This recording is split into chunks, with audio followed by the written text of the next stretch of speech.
You're watching ICENET, independently covering New York Islanders hockey past and present, bringing you the tradition and nostalgia you know and love with a modern feel. This is where Islanders tradition and pride are always our number one.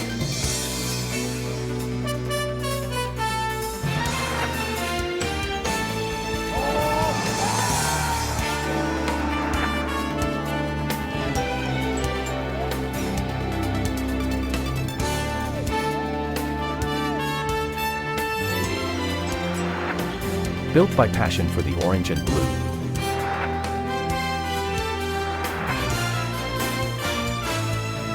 Isles coverage. Taking a step into the future by reaching into the past.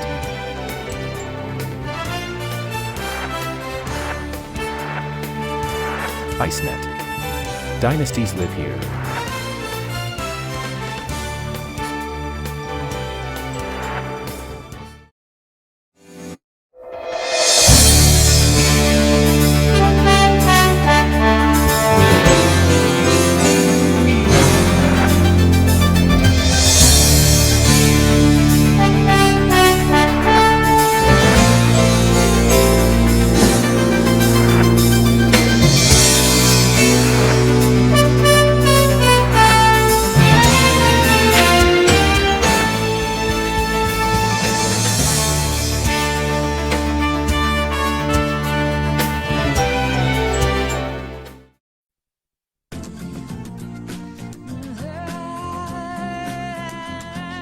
When we launched Verizon Wireless, we didn't just create affordable coast-to-coast calling plans with no roaming or long-distance charges.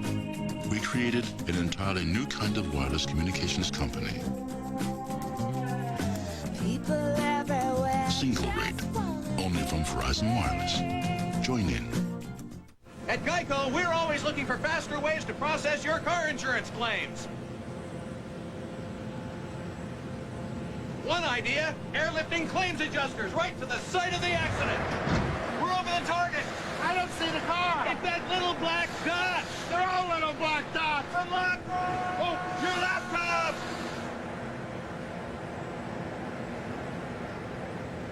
Geico Direct. A 15-minute call could save you 15% or more on car insurance. It just looked like I was kissing her. Buzz me in. Baby, what are you doing? Come on, baby. I can explain. I don't even. These aren't mine. Whose are these? Just in case you find yourself needing a little extra room, Ford Focus has more cargo space than anything else in its class. And right now, get a Ford Focus starting at $12,970. Okay. All right. It's not what you think. Oh, thanks a lot, man. Visit your Tri-State Quality Ford store today. Oh, baby, come on. It's time to even the score and put on your game face. Game Face, the new interactive sports show that lets you be heard. Get it off your chest. We want you to join us live in the studio. Reserve your seats now. Call 1-877-674-METRO. Ask the questions you always wish you could. Face to face to the sports heroes and legends you've grown to love or hate. Get in the game and into our studio. Game Face, it certainly beats yelling at the TV. Only on Metro. New York Islanders hockey is brought to you by Bud Light, the proud supporter of the NHL. By United Airlines, helping people stay united. By your Tri-State Quality Ford store, a participating advertiser. And by The Wiz, your ticket to entertainment.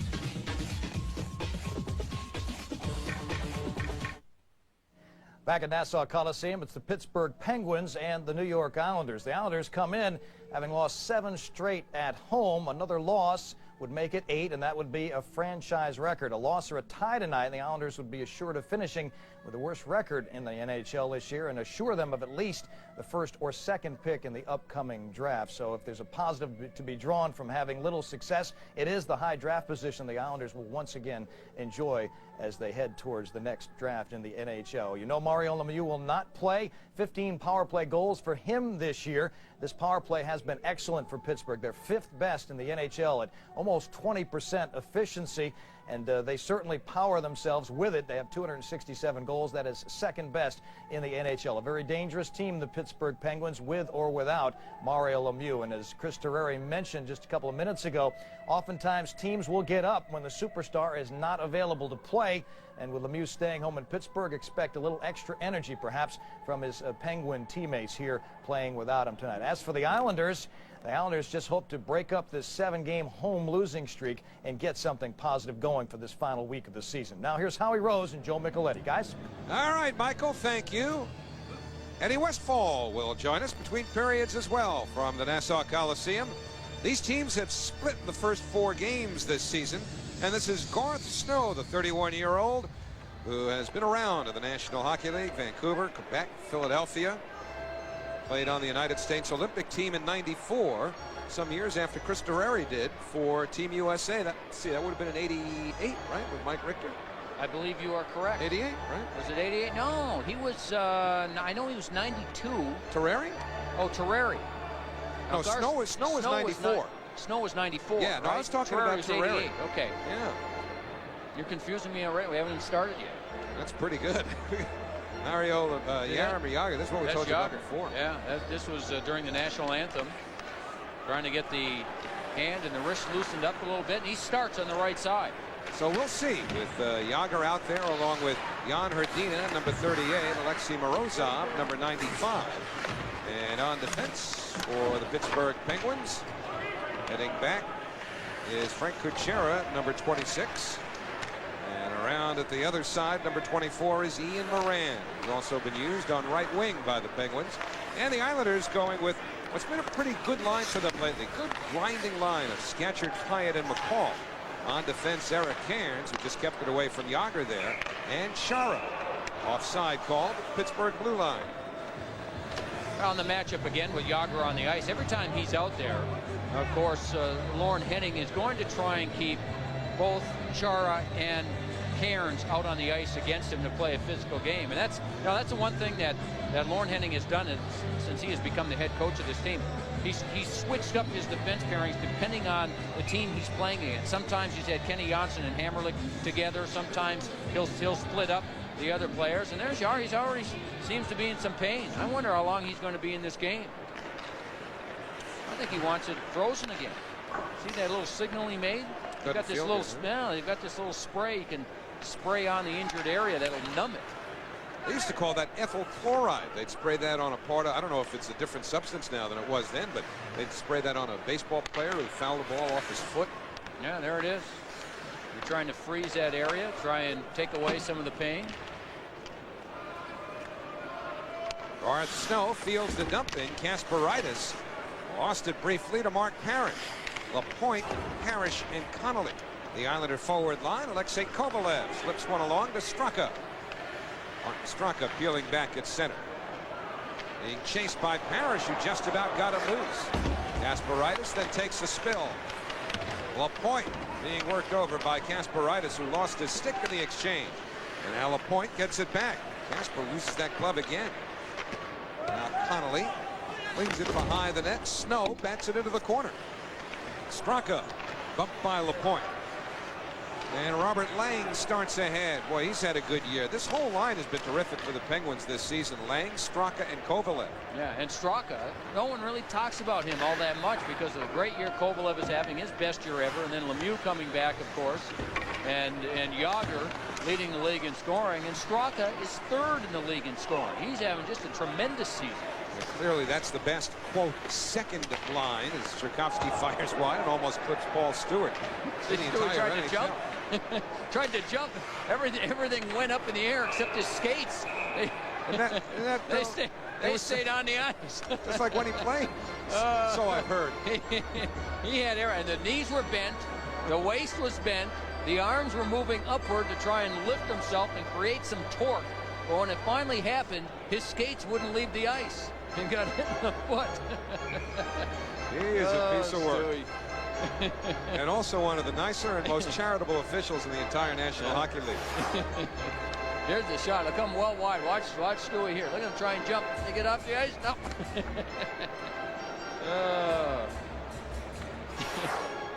When he was diagnosed a few years ago with colon cancer, once he completed his treatment, got back to good health, well, he became tireless in his charitable efforts relative to cancer and the entire NHL Hockey Fights Cancer program. It hasn't changed at all since then. I mean, he keeps fighting the good cause and trying to do whatever he can to help people that are battling cancer, raise money.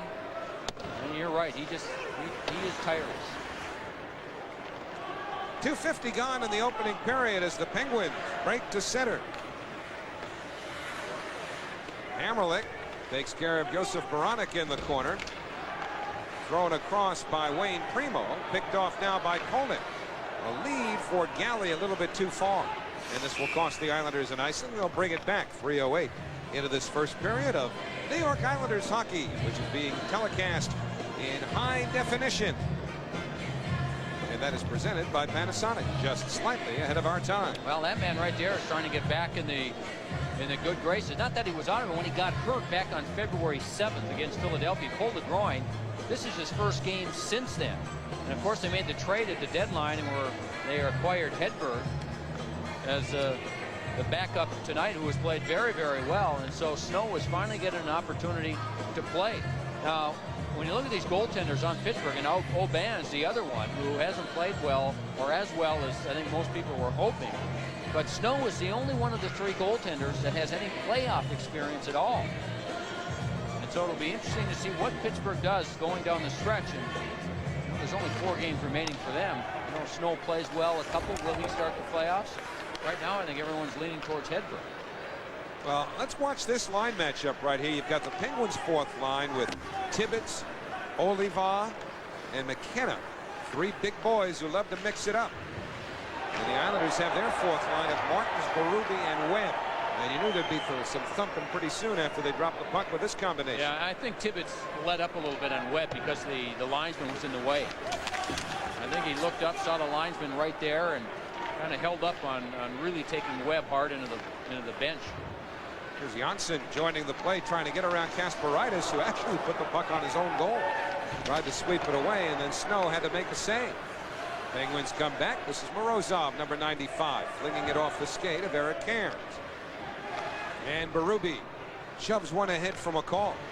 Now Martins with a long drive, and that's stopped by Snow. Several Penguins not dressed tonight. Marc Bergevin, Hans Janssen.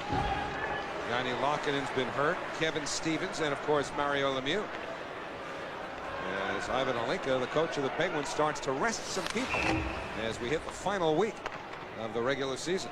Hey friends, it's almost time for the inaugural season of New York. And there's the head coach of the Pittsburgh Penguins, Ivan Halinka. And here's the hit again. Look, see Tibbetts kind of holds up a little bit on Webb because he sees the linesman directly in the way. So instead of taking him, I think he would have taken him much harder into the boards because he had good position on him.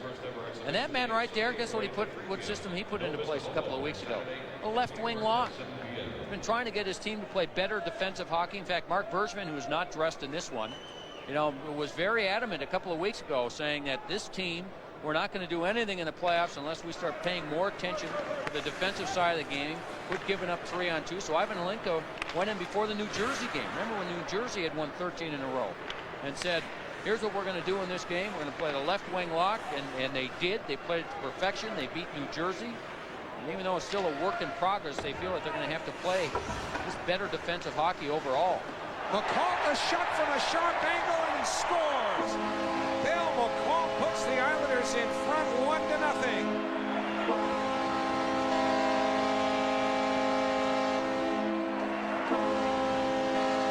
Now this took a funny hop off something. Either hit the referee, a player, or the glass, and came straight out to McCall. And Snow, who had played the puck, was still behind the net. And McCall just jumped on and put it in. This should be an unassisted goal. And this hit something in front. It might have been an Islander player going the other way. Here comes Snow. Watch him come out to play it. Now he'll try and go over to this side. And as he plays it up high, now that might have hit Pyatt as well. Or the referee Stewart was there, and it just came back the other way, and Snow was still trying to get back, and McCall put it in for a 1-0 lead. You saw Bill McCall looking upwards just after scoring the goal. He was watching the replay on the overhead scoreboard because he wanted to know the same thing. How'd he get the puck? No, I'm thinking that it hit the referee, Paul Stewart. Jagr throws one at the net. Terreri, a sliding save on Morozov after turning Jagr's shot aside. Terreri scrambling to get back as Moran jumps in, hits the side of the net, centering feed, score! Jaromir Jagr, as Terreri never did get back into position. Jagr puts Pittsburgh into a 1-1 tie. Well, he made a great save, and then after that, he didn't get enough help. Well, you come back to the net, you've got to pick up players. Don't look at the puck. Terreri made a beautiful save on Morozov, and then tried to use the stick to poke check the puck, and he couldn't quite get that done.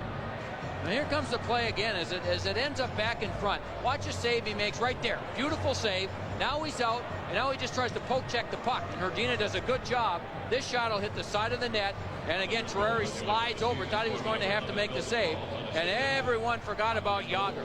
Now you've got to come back and take bodies. Find a body, forget about the puck, and take the man out. And at this point, see, Terreri's got to slide all the way back because Moran had an excellent chance, but hit the side of the net. And then it ends up on the stick of Jagr. Goal number 49 for Jaromir Jagr, who only has had one 50-plus goal season, which you might find somewhat surprising. That was when he scored 62 goals in 95-96. So one more for Jaromir Jagr, and he'll have his second 50-goal season. Just the spray did the job. I guess so, yeah. Here's Kovalev in front. He should go back to the bench and spray the other wrist. So it's Jagr assisted by ethyl chloride. And a 1-1 tie. She's good. This is cold. Vicious. Hammerlick in the corner. And Lang behind the net. Now for Kovalev. He got knocked down, and Terreri will hold on. 2 goals, 30 seconds apart. First McCall, then Jagr. I'll be right out. Let me just put this Bud Light away. Hey, Otto. Come on.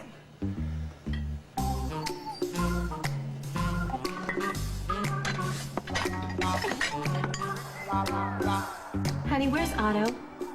Otto? Otto?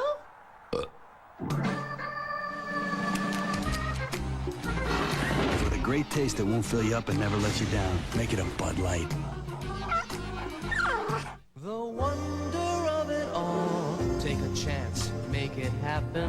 Pop the cork, finger snapping. Spin the wheel, round and round we go. Life is good, life is sweet. Grab yourself a front row seat. Let's meet and have a ball. Let's live. Yeah, let's live for the wonder of it all. Meet me at Foxwoods. Foxwoods.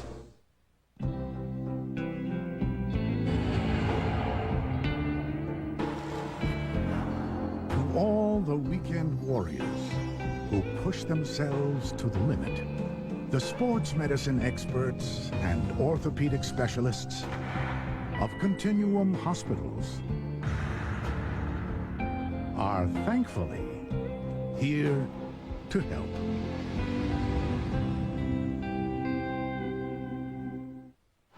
Bill McCult gets the goal for the Islanders. That made it 1-0, and then Jagr comes back. I believe what this puck hits is right there, folks, and we've seen that this year, where it takes a funny bounce, gets right past Stewart, the referee, and Bill McCult jumps on it, has the open net, and puts it in. That made it 1-0. So Billy McCall, his 11th goal of the year. And 30 seconds later, number 49 from Jagr. 1-1. That's former Islander prospect Dan Lacouture, number 22, tied up with Meze behind the net. Lacouture, the player the Islanders sent to the Edmonton Oilers in exchange for Mariusz Czerkowski. He's still hoping to straighten out a new contractual arrangement with Mike Milbury. Well, Mike Milbury met with Czerkowski's agent, who is Boston-based, this past weekend to try and hammer that out. It's Neil Abbott. Neil Abbott. Same guy who represents Jeremy Roenick. That's correct. Interestingly enough, I wonder if he talked about Czerkowski in the meeting. About Czerkowski, you're right. Oh, no, that's right. That would be tampering. They wouldn't do that. That's all conceptual anyway. Bobby Dallas Drives one off the blocker of Terreri. Those types of things do not happen in professional sports. Never. There are rules in place. That's right. And everybody's well aware that you've got to abide by those absolutely regulations. What do you offer? How about 3 towns in Nassau? Well, this might have been inevitable. Cairns and Tibbetts. Inevitable because Cairns is back fighting again. He had his first one over the weekend. Well, Cairns got the stick up first. I mean, he gave him the stick right across the jaw, and Tibbetts right away threw the gloves down, and Tibbetts is hanging in there. He's taking a couple of good shots from Cairns, and Tibbetts is a tough kid. He won't go down. He's staying with it. Now, Tibbetts doesn't want to quit, and I would venture to guess that he will be back soon. We might see this again before this first period has ended. And this all starts with Tibbetts coming in, and Cairns got the stick up on him. And Tibbetts just kept his forward progress going forward and dropped the gloves. And you have to give that decision to Eric Cairns, who had the reach on him, but Tibbetts is a tough kid. He's a tough kid. And again, I would say that he'll be back. Well, remember Eric Cairns' situation, too. He missed the first 18 games of the season after breaking his thumb in training camp. Then he comes back and he has surgery in December and misses another 17. And then he missed a couple with a sprained wrist, so he didn't want to fight. And he finally fought Nazarov in Boston the other night. Yeah, see the stick and the arms come up, and Tibbetts right away throws the gloves down, and Cairns was ready for him. I think they both knew what was eventually going to happen, which was this. And Cairns was able to, there, watch his stick, up high across the jaw. Tibbetts says, okay, fine. And by the time he got his gloves off, Cairns was ready. And then Cairns used his reach advantage to keep him out. And Cairns was able to get in some pretty good shots. Again, here it comes. Watch the stick of Cairns. Right there. Up high on Tibbetts. And away they go. Well, it'll be a walk. Just 5 minutes each for fighting, although the Penguins are arguing with the referees, Paul Stewart and Kelly Sutherland. Meantime, Tibbetts and Cairns continue getting acquainted. There he is. Here's Cairns over here. They're saying a few things over there. They're having a little conversation back and forth about the fact that there's 12:35 remaining in period number 1 and lots of time remaining in the game. Just making an appointment. So Ivan Holinka with a new system of his in place, as is Captain Jaromir Jagr, hearing from Paul Stewart why it's just 5 minutes apiece and Cairns didn't get anything extra for coming up high on Tibbetts. Now Tibbetts is really going. I mean, he continues to carry on the conversation with Eric Cairns. Well, we've learned in the past that the Pittsburgh Penguins are not shy about continuing these confrontations in the hallway between periods, and obviously the Islanders equal players in that, thinking back to an Eric Cairns Matthew Barnaby incident last year. They'll have to be careful to make sure separate the hallway between the rooms after the periods. Let's not forget that Pittsburgh general manager Craig Patrick made this team much tougher back when the Islanders played a very physical game in December against, January it was, against Pittsburgh, and it was just a day later or two, wasn't it, Howie? Well, yeah, it was a home. Got all these big guys. You got Christoph Oliva. Tibbetts was not with the team at that time. He got recalled. McKenna was acquired from Minnesota, who was 6'7" and 240 pounds. That was after a home and home. Remember, the teams played in Pittsburgh on a Friday night, and then the next night was Bill Torrey night here at the Coliseum. And shot by Chara, got through some legs, and Snow protects it for a whistle. But Chara in particular and Eric Cairns were having some fun going up against the Penguins big boys that weekend, and boy, did Craig Patrick respond in a hurry. Not that Mario Lemieux didn't have something to do with that, but we want to remind you that Charity Week continues on the MSG networks right up until April 6th to help raise funds for the Cheering for Children Foundation. All TV and radio audience members can bid on once-in-a-lifetime experiences and memorabilia. So for more info, watch MSG Network and Fox Sports Net Charity Week, running through April 6th to help make a difference in the lives of New York City's children. Was that you that bid the $6,000 to play golf with Sam Rosen and John Davidson the other night? You know what? Was that you? There's not enough money to get me to play golf with somebody who knows how to play golf. I'll tell you what. I know they're playing at Whippoorwill Country Club, where John Davidson belongs, and I've been lucky enough to be his guest out there a couple of times. It's a tremendous place, and playing with JD will just be. And whoever bought that package will have a great time with those two guys. They'll have all kinds of fun. What happens when I wish it was you, and then you were going to invite me. Oh, I'd be glad to have you, but if there's no windmill or clown's nose involved, I'm terrible. I just want to know, what's JD? Well, we could probably do something about that. When they get together, JD going to start with that story about being a 25 or something like that? Well, you know, and then he kind of, you know, he's got the knee replacement, so he kind of takes his time getting up to that first tee. You know, he's in a little bit of pain, and then he hits it about 290, and then takes out that little wedge, and it looks like a toothpick in those big hands of his, and he just puts it up there about 10 feet, and, and then the game's on. He and Sal And then I Messina. pay him afterwards. I tell him thank you very much. I had a lot of fun. That's the end of it. He and Sal Messina would spend hours trying to convince each other what their handicap was supposed to have been. There's a lot of fiction in those conversations, so I've been told, not being a golfer. But there's going to be a penalty here. Now this will be goalie interference, and Mark Parrish will be the guilty party for the Islanders. I believe it was goalie interference as he was in front of the net. Gar Snow went down to the ice, and Gar Snow is one that never shies away from the physical part of the game. He's always played with a lot of intensity, likes playing that. Watch, going in front of the net, there's a collision, and that's the right call. I mean, he made contact with the goaltender Gar Snow before he got hit, and so I think that's the right call. So the Islanders are shorthanded. It looks like Tibbetts now is, I'm not sure what's wrong with Tibbetts, but he's got to head to the Pittsburgh locker room. Whether it's equipment related or an injury, he's heading to the Pittsburgh locker room. I'm looking on the Pittsburgh bench. I'm not sure whether or not the equipment manager is still there. I think the medical trainer's still there, though. He didn't seem to be nicked up unless it was a hand or something. So I'm guessing that it's equipment related. The trainer's in the lower right-hand corner of your screen there, the guy who had the rubber gloves on. And from the face-off, Zdeno Chara back in the Islanders zone, throws it all the way down. Chara, Janssen, Martins, Sherkovsky are the Islander penalty killers. Lang, Straka, Jagr, Herdina. Pittsburgh power play along with Ferentz. All the numbers brought to you by Power Express Mortgage Bankers.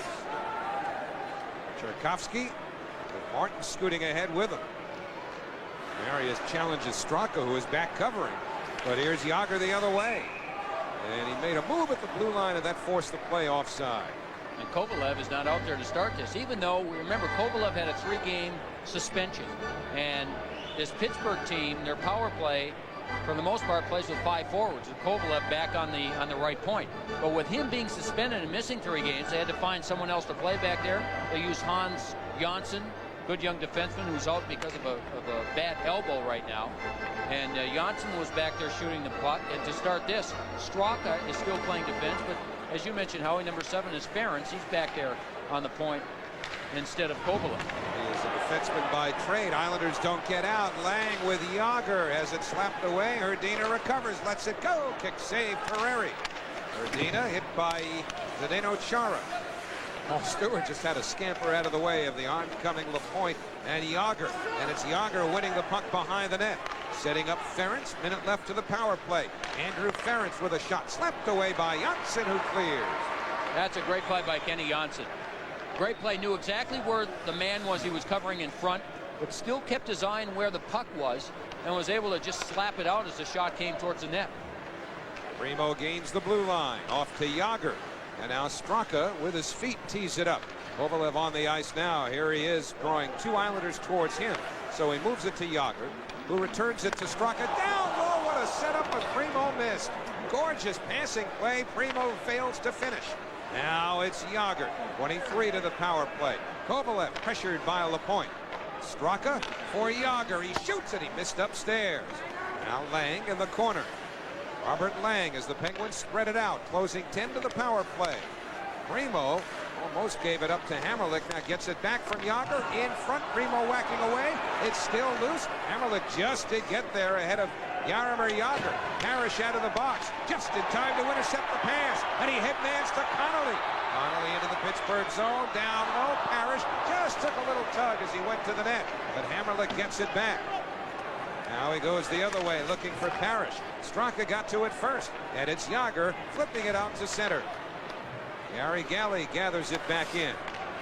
Now for Tchaikovsky into the Pittsburgh zone. Jagr's still on the ice. That's at least 2 minutes that he spent on the power play. And so he's closing in on a 3-minute shift. He's got to get his legs because he sat for about 45 seconds after his hand was hurt. His legs must have tightened up. 8:19 remaining in the first period. And Morozov fails to clear. Tchaikovsky with Kavasha. And it's sent out of the zone. And Jagr will sit down for about 10 seconds. Catch his breath. Appearing soon at a rink near you. He still is a rink rat, isn't he? Yeah. He's still one of the first guys out, even for a morning skate. Well, he'll get a few extra minutes tonight. Mario Lemieux was leading all their forwards in ice time. In fact, second in the league in average ice time for forwards was Mario Lemieux, second only to Pavel Bure. What do you think? Will Jagr be back in Pittsburgh? What's your gut feeling? I'm guessing no. That'll be the trade of the summer then, won't it? It's just a guess. And I think maybe some of that might have to do with what happens this playoff season. Eze just lined up Lacouture for a pretty good hit in the neutral zone. Now Lacouture flicks it into Islander territory. Now Howie, well, this is Cairns. Yep, this is McKenna and Chara. Two more big boys. McKenna throwing right. Chara trying to hold them off. Drops McKenna. Chara lands on top. And the linesman intercedes. Well, McKenna is 6'7". Chara is 6'9". Chara's wingspan is 10'8", and McKenna's is 9'6". And that was the decisive difference in that bout. Are those official or unofficial numbers? And now Eric Cairns serves his time, and he heads to the Islanders bench. He may be here a while. I've not seen Billy Tibbetts come back into the game yet. Howie, have you? No, I didn't see him come back from the locker room. I'm not sure if he went to the bench or not. But right now, 7-11 remain in the first period of a 1-1 tie.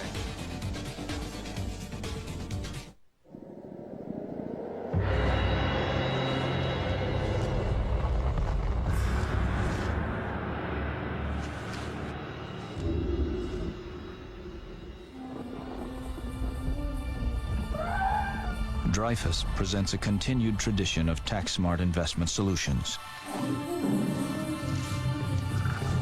to defend what's yours. The power of you, your advisor, and Dreyfus.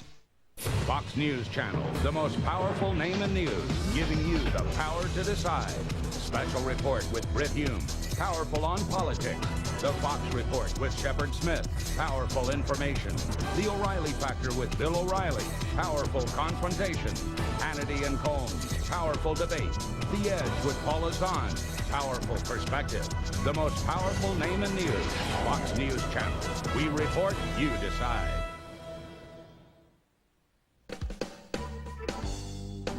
I can't believe they spent all that money switching from safe, dependable oil heat to gas. Rough. Now I'm freezing my tail off because they can't pay the gas bills. Didn't they know switching to gas heat can cost up to $3,500 or more? $3,500. That's a lot of dog biscuits. And they may never get back their investment. Now I'm paying the price. Oil heat. It's just better. Rough. You think you'll miss these? Well, 5 each for fighting. This time to Zdeno Chara and Steve McKenna. Lorne Henning, who was just the subject of the trivia question here on the center ice scoreboard. That you got correct, by the way. I shouldn't say guessed correct. You knew the answer all the way. Lorne's told us several times. The question was, who was the Islanders' second ever pick That turned out to be their best penalty. Yeah, No, well, you did not say that. we were getting to that.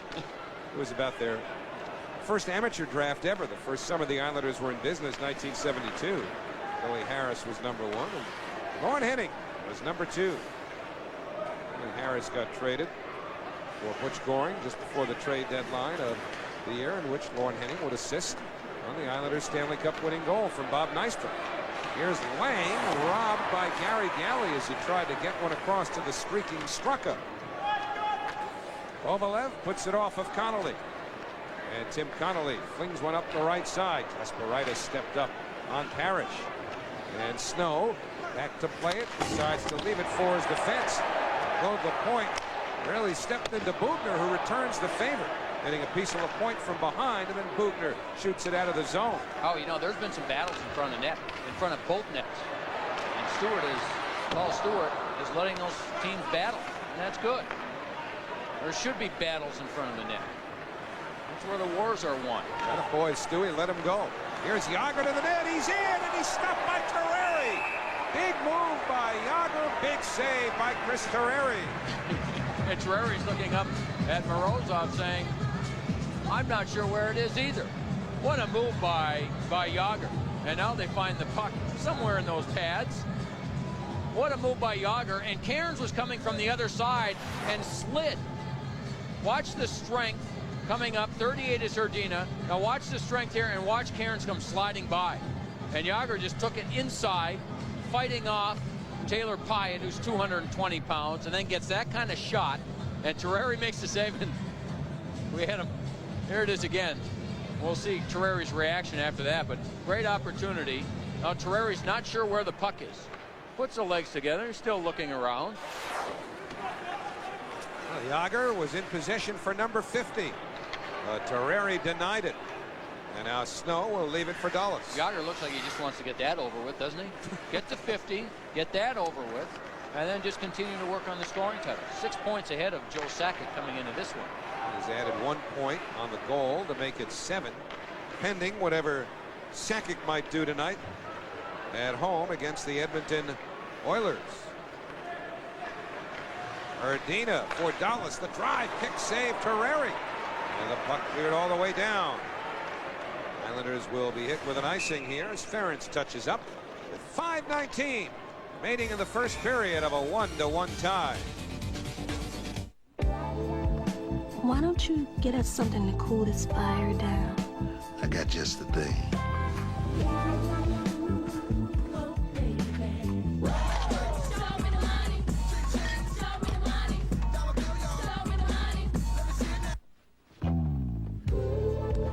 I got 2 loaves for that fire.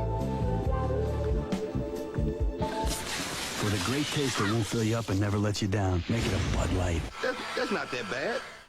Introducing the Comic View All-Stars, new on home video. Featuring Cedric the Entertainer, D.L. Hughley, some more and more as you've never seen them before. Call this toll-free number now and get Comic View All-Stars Volume 1. Use your credit card and we'll throw in a second video, Comic View Unleashed, featuring performances so outrageous they can't be shown on TV. You'll get 2 incredible tapes for $19.99, but that's not all. Call with your credit card in the next 10 minutes, and we'll cut the price in half. We'll send you both great videos for only $9.99. Sookie now. Every month, preview another video by the wildest crew ever to set foot on stage. Keep only the ones you want, cancel anytime. So call now.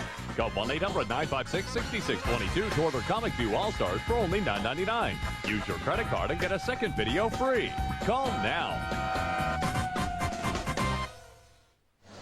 Back at Nassau Coliseum, Billy Tibbetts got the worst of that battle with Eric Cairns. Went to the locker room, had stitches on his chin. Cairns got a little left uppercut toward the end of it.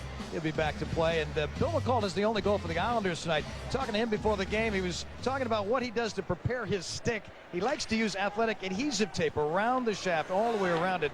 And he'll leave it on there for maybe 2 to 3 weeks. It doesn't wear out. It's kind of like a grip on a softball bat or on a golf club.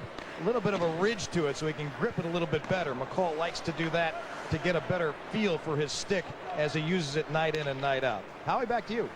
All right, just under 5 minutes remaining here in the first period. A giveaway by Oliva. Kabasha centers. Tchaikovsky looks in front for Kolnick. Still loose. And now a couple of players deposited in that tipped over net. But there's going to be a penalty here. Is he going? He's not calling a penalty shot. I thought he pointed to center ice for a moment. I think he is. For a defenseman falling on the puck in the crease? Well, either that or maybe pushing the net. I guess not, because Moran skated into the box, but didn't it look like Kelly Sutherland at first pointed to center ice? Yeah, that's what I thought. Here's Kabashi. He'll just throw it in front. And Tchaikovsky ends up with one chance. And again, Snow hasn't played in a long time. And there's Moran down on the ice. It's a delay of game. Moran got the... I'm not sure this is the right call on Moran. Let's see. 24 is Moran in front. And he'll go down on the play. And let's see what happens. Oh, see, Moran gets credit for the penalty, but it really wasn't him. I think he ended up holding it up more than anything. It looked like Frank Kuchera, 26, from behind. Yeah, it was Kuchera, 26, from behind. That pushed the net, but Moran gets the call, and the Islanders get the power play. Well, Kuchera owes Moran a couple of penalty minutes. And Alexei Kovalev shoots it out of the zone.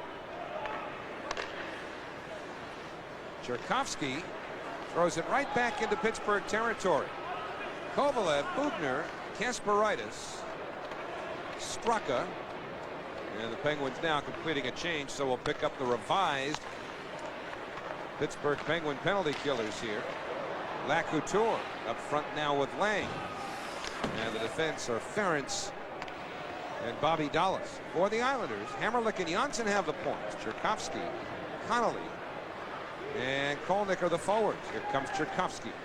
The Pittsburgh zone. Marius going wide on Dallas. Kolnick for Connolly. Ferentz goes after Kolnick. Tchaikovsky takes a hit from Dallas and throws a blind pass out of the zone. Hammerlick ahead, looking for Tchaikovsky. The drop to Kolnick, or Parrish, pardon me, and that shot deflects off the stick to the crowd. 49 remaining on the Pittsburgh penalty to Moran. And Tchaikovsky is having some words, I believe, with Garth Snow. Again, Garth Snow, plays with an edge. He loves playing that way, and even though he hasn't played in a long time, again, February 7th was his last game that he played and was hurt in the first period. Now let's watch him here. Look at the stick. Oh, and the right leg. Not only the stick, but the right leg as well. Watch him kick it out. Oh, accidental trip. You sure about that? Tried to make it look accidental. Yeah. No, without question, he knew exactly what he was doing, and that's why Tchaikovsky was incensed. I don't blame him. No, it you should have been a penalty. Nobody saw it. You have a certain angle. You could turn a guy's knee to spaghetti that way. From the draw, Parrish missed the net. Roman Hammerlick down the boards for Connolly. Parrish is upset. He normally does not miss the net from 15 feet out. Now Connolly closes in. That shot deflected off of Bugner, and then Snow protects the rebound, which was chipped at him by Parrish. Yeah, right off the face-off, Parrish is able to work his way through, and the puck ends up on his stick. He's still shaking his head because he's an excellent goal scorer around the net, and he normally does not miss the net when he gets that kind of a chance. I mean, he'll fight through. There he is. There, fights through, and then misses the net. And that was about 15 feet in front. Tried to go high, and Garth Snow, who was going down on the play, and missed the net. And there's Billy Tibbetts. Our understanding is, as Mike Crispino talked about, got stitched up under the chin. And he's back on the Pittsburgh bench. Jaromir Jagr, by the way, has not returned to the Penguin bench since going to their room. Connolly didn't get it across. Herdina with Morozov. The pass eliminated by the work of Roman Hammerlick. And now Connolly sends Lapointe to center. He couldn't hold it. Morozov fans. Lapointe after him. Kasparaitis gets it over the line, brought back in offside by Hammerlick with 7 seconds remaining on the penalty to Ian Moran, and 2:53 left in the first period here at the Coliseum. The Islanders will be on WLNY TV, New York 55 on Wednesday night as they face the struggling Maple Leafs. at the Air Canada Center. That is going to be a huge game for the Toronto Maple Leafs. Islanders hockey Wednesday night on WLNY TV. New York 55. Those Leafs could miss the playoffs. Yeah. And there's Jaromir Jagr during our last commercial break. Again, we talked about his wrist being injured in the pregame warm-ups, even though he has scored the only Pittsburgh goal. Jagr goes to the Pittsburgh locker room. Islanders managed one shot on that just concluded power play. 2.5 remaining in the first period. Scatchard looking to slip out from behind. Goes to the corner. Dallas after him. Pyatt run into mildly by Primo in the corner. As is McCall by Ferentz. Scatchard for Cairns. He shoots, and that looked like it hit Dallas's skate. That's right. Never did get to Garth Snow. Cairns looking for goals in consecutive games. Penguins go offside.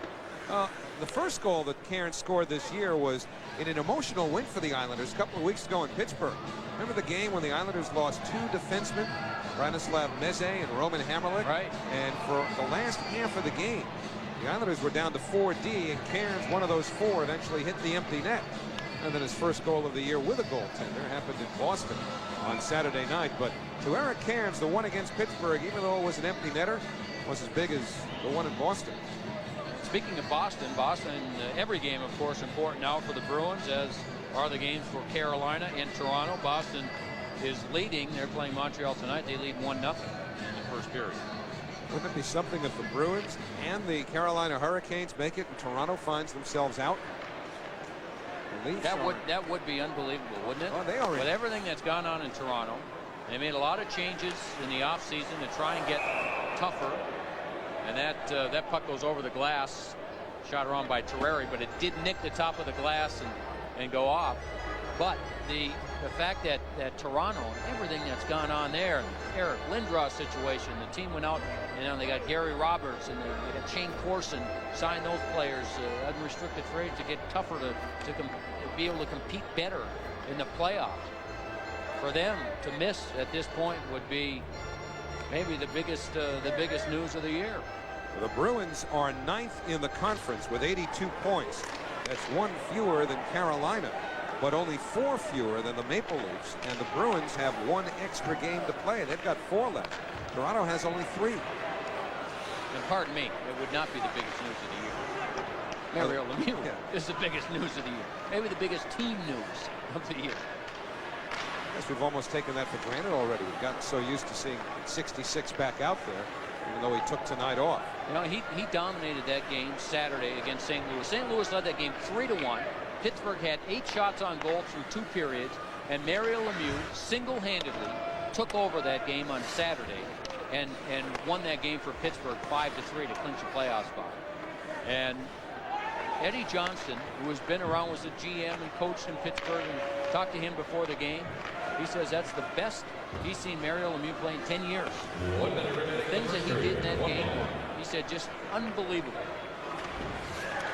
Well, on one level, the Islanders don't mind not having to deal with Lemieux tonight. Penguins go offside here. But remember, there's another side to it also. The Penguins have clinched a playoff spot, and so they're figuring, well, it's the Islanders, last place team in the league, so we could afford to rest Lemieux, or Mario could afford to decide to take the night off. Well, Eric Cairns wasn't all that thrilled when he got the news that Mario would not play in tonight's game. I heard this morning that Mario wasn't playing. I was a little disappointed. I mean, I know we're one of the, lower teams in the league, and, people want to rest guys against us. They think it's going to be easy. It's kind of a slap in the face, to tell you the truth. And it bothers me a little bit, but, it's not, like I said, it's not going to change our game plan. Now, have your teammates used what you just said as motivation for this game, talking about the fact that, boy, they must think this is going to be a cakewalk?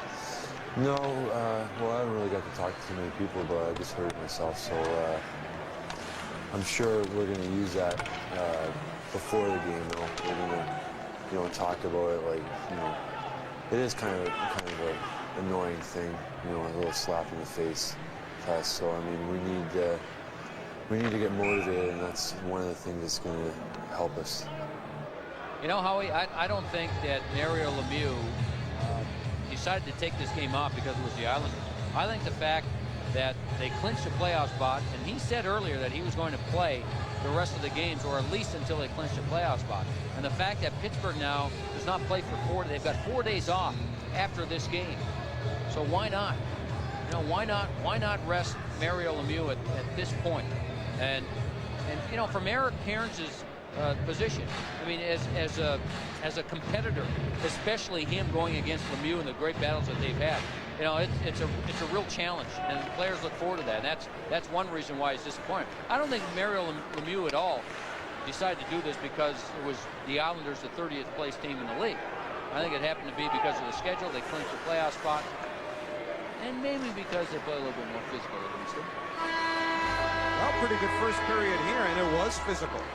And it did feature Jaromir Jagr scoring a goal, but then leaving the ice as the effects of an injury that he seemed to suffer during the pregame warm-up. He hurt his hand in the warm-up, and now we're just being told that apparently there was a problem with Jagr's pants. And that's what forced him to the room. Oh, listen, you can't make this stuff up. No, you can't. 1-1 at the end of one. We'll leave the rest of this to Crispy.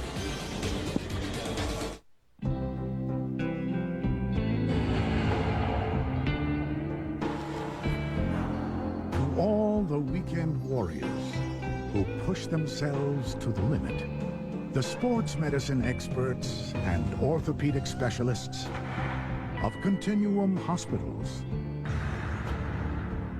are thankfully here to help.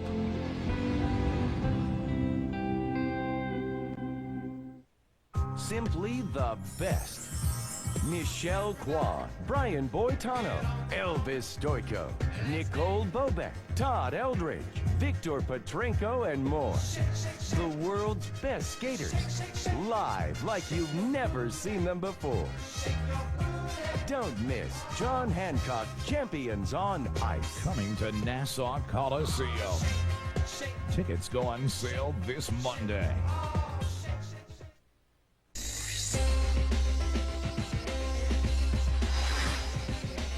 See it, hear it, live it. Connect at the Wiz. Sharper pictures, clearer sound, the hottest, the latest. Whatever it is, it's at the Wiz. Avis intermission report here at Nassau Coliseum. We're tied at 1 after one period. A goal by Jaromir Jagr, one by Bill McCall, who'll join us in just a moment. The Avis Player of the Year voting continues. The current leader is Dave Scatchard, 1-866-674-3769. Other candidates receiving votes at this point in time: Maris Tchaikovsky, Roman Hammerlick, Kenny Janssen, Paul LaPointe, receiving the most votes, I should say. We're joined by Bill McCall. Team gets off to a good start, a 1-0 lead, but Pittsburgh is so lightning quick on the offense and the counterattack, aren't they? Well, yeah, I think they got some premier forwards, some of the best players in the world with Jagr, Kovalev, and Straka, and some guys like that. So it's a big challenge for our line, you know. The coaching staff wants Skatch, Taylor Pyatt, myself to play. So anyway, you know, we're just trying to do the best we can. Now, without Mario Lemieux here, have you noticed a little upbeat in terms of the energy of the Pittsburgh Penguins trying to make up for his absence? Well, it's certainly, I don't miss him, I tell you that much. But he's a great player, and he adds a lot to their team, obviously. And, you know, it doesn't matter. They're deep. They're probably one of the most talented teams up front in the National Hockey League, or the most. So, like I said, it's a big challenge for us to play well defensively as a team. Let's take a look at your goal and tell us if something hit it on the way in or somebody hit it, if you can explain what happened. Well, Garth Snow tried to go around the boards, and I played with Garth in Vancouver, so I know his tricks. Which are? Well, actually, it was just a lucky bounce, and you know, sometimes the breaks, that's the way they fall, and came out to me, and I just tried to rip it on net, and Snowy couldn't quite get back in time. You know, the Rangers got a goal like that the other night. You know, it seemed like right in that corner. The Rangers got a bounce like that, and that led to a goal as well. Yeah, absolutely. What's in that corner, by the way? That's the game. A game of bounces, and you know, sometimes you get them, sometimes you don't. So you just got to go out there and work hard. And I think that corner's a mystery corner. I think that's where Brad Isbister took one off the jaw. You got to really watch yourself down there. All right, at home lately, not a lot of success after the good solid road trip. How do you guys turn that around? I mean, you've got to be a better home team if you want to have success. Oh, no question. You know, you want to set the tone at home and make the other team aware that it's going to be a long night. And you know, I think as we start to win and develop, the crowd will get more into it. But there's no question we got to set the tone and start building. All right, thanks to Bill McCall. Nice hair, by the way. We'll be back. More of our intermission activities after these words. We're tied at 1.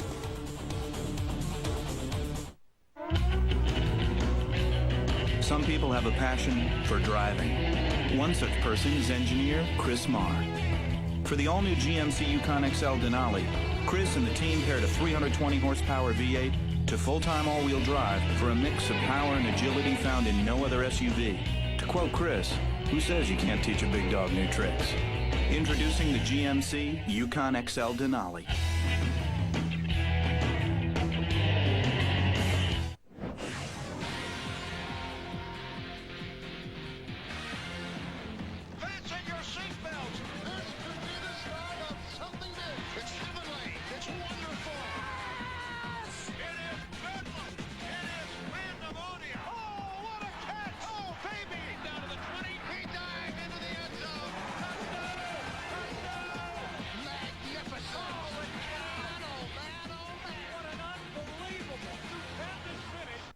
Introducing the Comic View All-Stars, new on home video.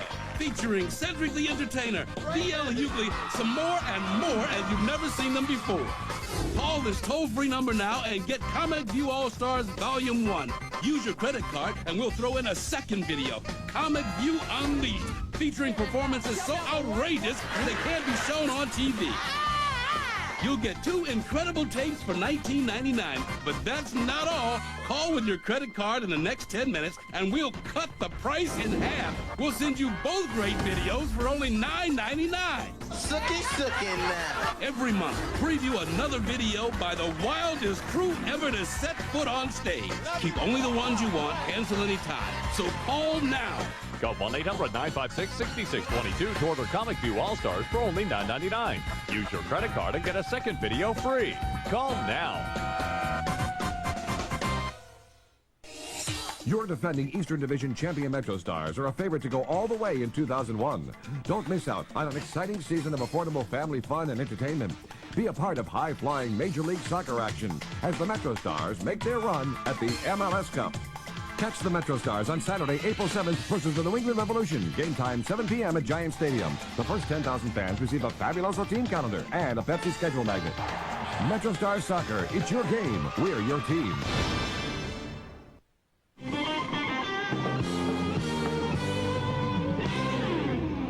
Sam Ryan here with the Avis Intermission Report. After one period of play, the Islanders and the Penguins all tied up at 1. We're going to send it back out to the Coliseum for the second period in just a bit. But the latest on the Darryl Strawberry search, the former Yankee is safe and in a hospital tonight after disappearing from a drug treatment center last week. Now, a close friend said he is okay. They put him in the hospital to make sure he's taken care of. Earlier today, friends of Darryl said they had received a phone call indicating the former slugger had been kidnapped. That's not the case. Police say Straw is still considered a fugitive for violating house arrest. Well, opening day from the majors today, the Yankees and the Royals at the stadium this afternoon. Royals up 2-1 in the 6th. Jeff Suppan, 3-0 pitch to Bernie Williams. He's all over that one to dead center. The 2-run shot gives the Yankees the 3-2 lead. So after Suppan walked Tino Martinez and David Justice, Tony Coggin replacing him, actually his Major League debut, and Posada rolls out the big fat welcome mat. Launches this one deep to left, so everyone's going to score. 3-run shot, 6-2 Yankees. Part of a 5-run inning for New York. Roger Clemens going for a piece of history. 1 strikeout away, and he got it there, top of the 9th against Joe Randa, his 5th of the game. 3,509 of his career, so the Yankees go on for the victory. 7-3. Jorge Posada went 3 for 4. Home run, drove in 4 runs. Bernie Williams, Tino Martinez Also homeward for New York, and Clemens making history, becoming the American League strikeout king. Needed 5 to pass Walter Johnson. As you saw, he did that in the 9th inning. Back to the ice we go. The Devils and the Blackhawks skating at the Meadowlands tonight. First period now, Chicago up 2-1. Deep in the Devils' end, Tony Amonte to Alexei Zhamnak, who says right back at you, mate. Amonte beats Beezer, his 34th of the season. Gives the Blackhawks the 3-1 lead over the Devils. Steve Sullivan and Steve Dubinsky with the other Chicago goals in this one. Peter Sikora put the Devils on the board, his 34th of the season. Elsewhere from the ice tonight, we see the Bruins with a 2-0 lead over the Canadiens. Bill Guerin has his 40th of the season for Boston. It's Buffalo up on Florida 2-1 in the first, and just about to get underway, the Flames visiting the Stars. And coming up immediately following New York Islanders hockey, it's the New York Sports Report. Steve Cangelosi is in Atlanta, and we'll have more on the Mets, who open tomorrow against the Braves. Plus, Mike Hill was at Yankee Stadium today with a report on the Yankees opening day. We'll also keep you up to date on the National League Championship game, which is later on tonight. That's between Arizona and Duke. It's all coming up following New York Islanders hockey, the New York Sports Report with Bob Wischusen and me. That's it for us for now. Back out to the Coliseum for the second period between the Islanders and the Penguins after these words. We'll see you after the second period.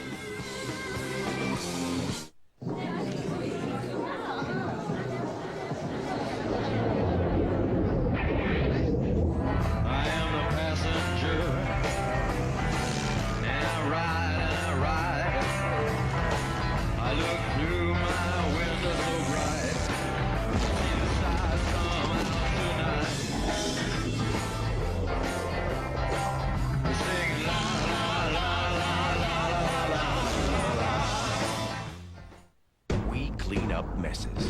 Call Labor Ready at 1-800-24-LABOR or go to laborready.com. Labor Ready. Get some help.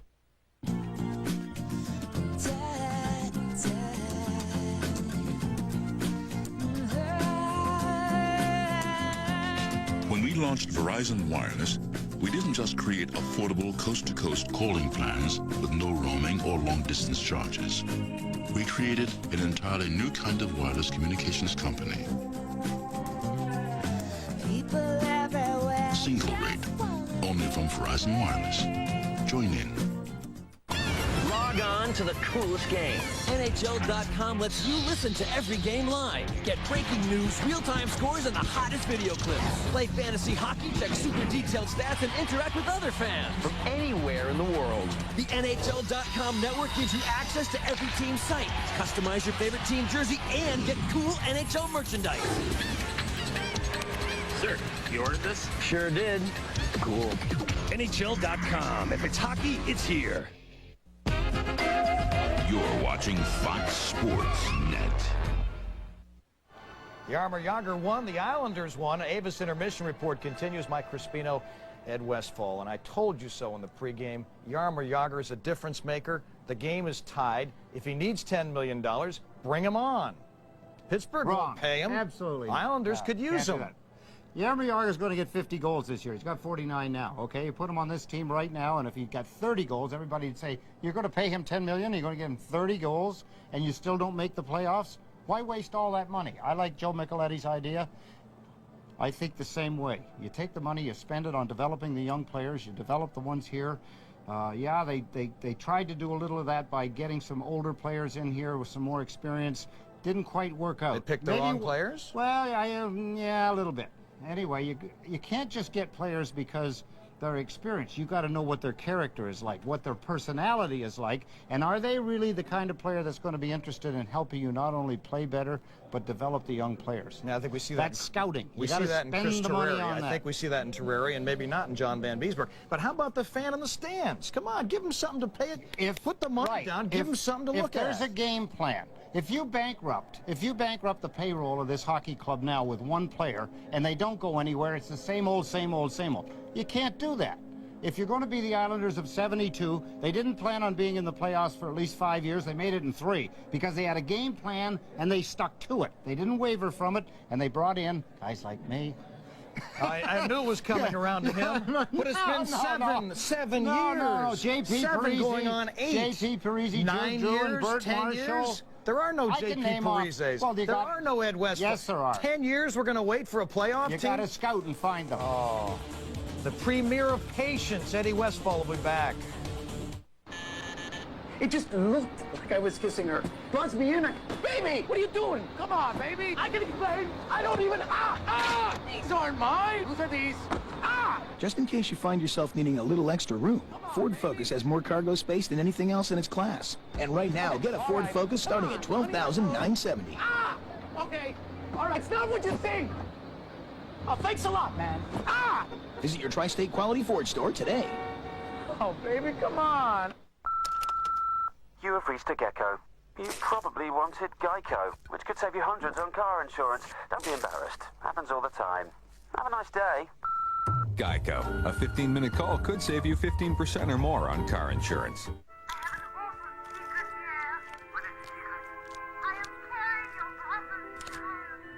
At least you'll feel smart when the car insurance bill arrives. Geico. A 15-minute call could save you 15% or more on car insurance. Simply the best. Michelle Kwan, Brian Boitano, Elvis Stoico, Nicole Bobek, Todd Eldridge, Victor Petrenko, and more. The world's best skaters, live like you've never seen them before. Don't miss John Hancock Champions on Ice. Coming to Nassau Coliseum. Tickets go on sale this Monday. New York Islanders hockey is brought to you in part by the New York Lottery. Have you bought your lotto ticket yet? You could win millions. New York Lotto. Play today. And by the Fox News Channel. We report, you decide. Well, nice to see Jagr's got those pants working again. No, you can't play this game without pants on. No, this is a pants league. But he's got them pulled up after scoring the tying goal because the Islanders went in front. Well, there's a little dump in by Cairns. Snow comes out, throws it around the glass, hits that stanchion by the gate over there, comes straight back the other way. Good play by Bill McCult as he just turned, fired it into the empty net. The Islanders led it 1-0, but Pittsburgh came right back. And Jagr ends up getting a great save right there by Terreri on Morozov. Verdina tries to set up the defenseman Moran, who can't put it in, and then no one picked up Jagr, who put it into the empty net on the other side, and that tied the game at a goal apiece. Yeah, again, we're not making this stuff up. Jaromir Jagr, who hurt his hand in the pregame warm-ups, and then went to the bench early shaking his hand. Actually had a problem with his pants that sent him to the room, but he did take part in our United scoring summary of the first period. Brought to you by United, helping people stay united. So Jagr ready. We'll start on the right wing with Verdina taking the draw, Morozov on left wing.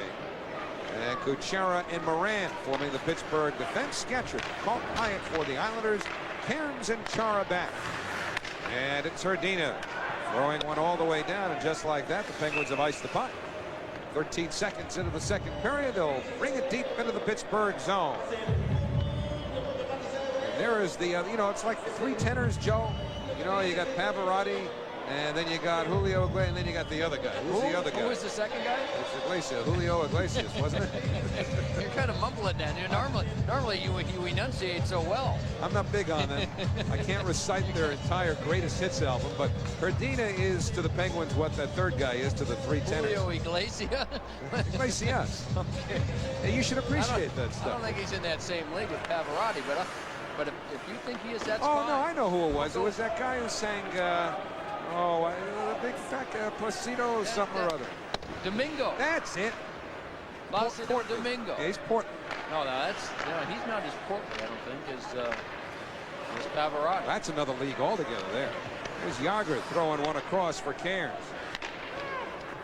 Was that for all the girls? It was either him or Willie Nelson. Yeah, but that's a different kind of music. Well, so what we're saying is Willie Nelson can be interchanged with Placido Domingo. Willie Nelson could be one of the three tenors. We'll go with it. I don't know what the third guy's name is, but it's like, who's the third guy with Lang and Lemieux, with Jagr and Lemieux, and it's Verdina. That's where we were going there, in case nobody could figure it out, and that would certainly be understandable. Minute 10 gone here in the second. Connolly behind the net. And here comes Parrish. The point up on the left wing. Parrish carries it, dumps, and then chases. Bugner in front of him. Now these two, at least LaPointe and Bugner, got together rather vigorously in front of the Pittsburgh goal in the first period. Connolly fans, and the puck taken off by Straka. Up the right wing, shut off by Hammerlin. LaPointe tries to send Parrish in. Connolly goes to the net. Parrish put it behind him, and then LaPointe chops it towards the Pittsburgh goal. Kasparaitis starts play moving the other way, playing into the Islanders zone. Point back after him. They tie each other up, but it squirts feed to Ferentz, and Andrew Ferentz just wrists one that's knocked away by Torreri. Now Parrish, soft cross corner dump, allowing for an Islander line change. Ferentz up the middle, nobody home. Well, they wave icing off, and Galley will play it behind the Islander net. Quick shifts by both teams, trying to establish some flow, and this period has started off very conservative by both teams. See Pittsburgh making sure that they have players back in the neutral zone. And again, this is a Pittsburgh team that's working hard on trying to improve their overall defensive game before the playoffs start. Primo down the right wing, trying to get around Janssen, who lost his stick. Then Primo tries to go short side, and Torreri grabs it. Kenny Janssen broke his stick trying to defend against Primo. And then with Janssen without a stick, Primo, that left him free to handle the puck. And he tried to stuff it, go around the net, trying to stuff it in. Torreri made a good save and then just picked up the puck with his blocker hand. There it is again. Now watch the play here by Kenny Janssen. There goes the stick. Tries to defend with the stick and then tries to throw the stick to knock the puck off the stick of Primo. And Primo didn't like that. So Kenny Janssen gets a new stick. Played well, hasn't he, since coming back from the knee injury? Played real well. Probably his best hockey in the last 2 years. Well, last year was an off year for Kenny. And the problems with the concussions. Right now, the faceoff will be deep in the Islanders zone. The draw, Kasparaitis sails one over the net. Berube for the Islanders. Now, McKenna and Webb are both fortunate that Kasparaitis had his head up and shot that high, because they tried to defend against one another. They both went down in the line of fire. And Kasparaitis, I believe how he looked up just at the last minute and said, I got to shoot over these two. They were both defenseless. Webb and McKenna off the faceoff. And so that's why that shot went high. Watch these players try and go through. Look at them. They both go down right there. And that puck went this way, up and over both of them, as Kasparaitis had his head up. So now we got the fourth line for both teams on the ice. Berube on one side with Oliva,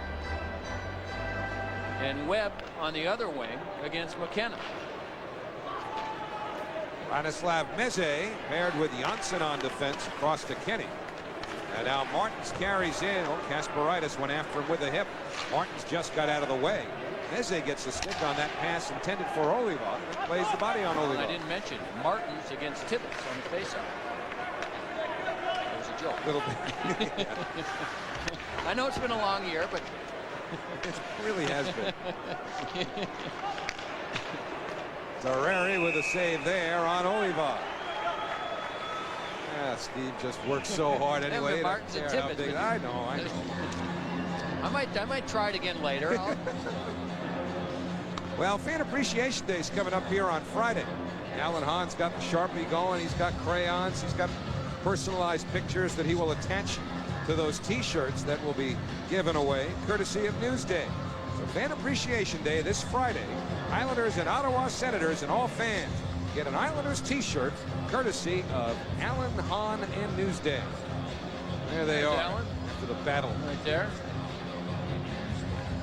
Well, no, he knows he's on. He's telling his wife right now. He said, I'm about 5,000 T-shirts behind. I got to get busy this week.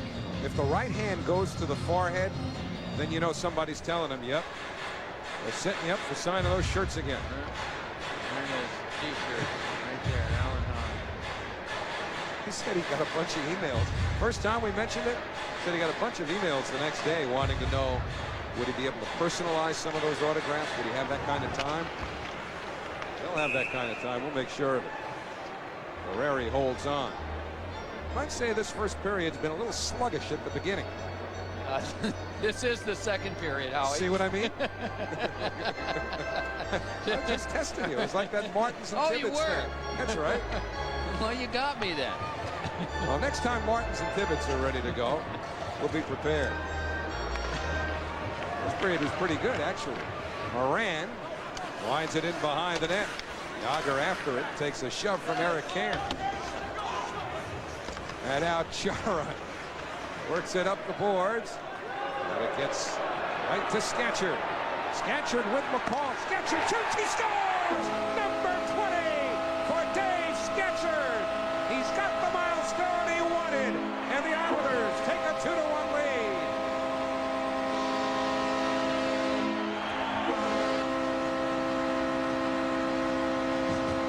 There's not a harder working guy on this team. The 20 goals is a career high. And he's talked recently about how much getting number 20 would mean to him. Well, now he's got it. I think he wants the puck, too. I think so. I don't know if anyone got it. The 2-on-1, defenseman Ian Moran was caught on the play. So that left Kuchera as the only defenseman back. Scatchard also played with Garth Snow in Vancouver. And he uses the wrist. He's looking to pass, and then the quick release. Beautiful release through the legs of Snow. And the Islanders lead it 2-1. So, Dave Scatchard, who has been named the Islander of the Year by the Islanders in-house publication, Game Time magazine, kind of builds on distinction.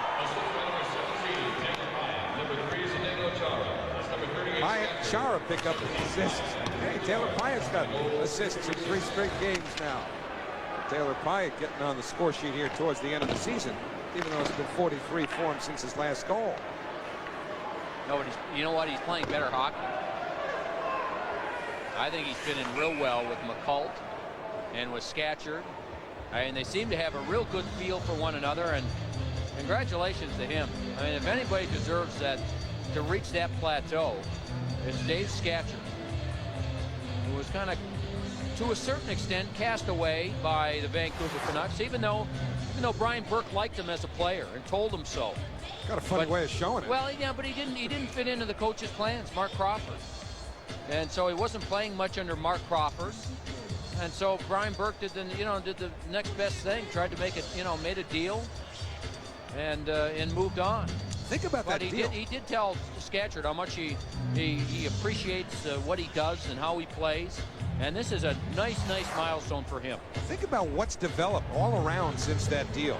Islanders get not only Scatchard, they get Bill McCall, who's been a very useful player, along with Kevin Weeks, who they turn into, of course, with the addition of Christian Kudrock, who'd been a #1 pick, they turn him into, what was it, the 5th overall pick last year in Rafi Torres. Correct.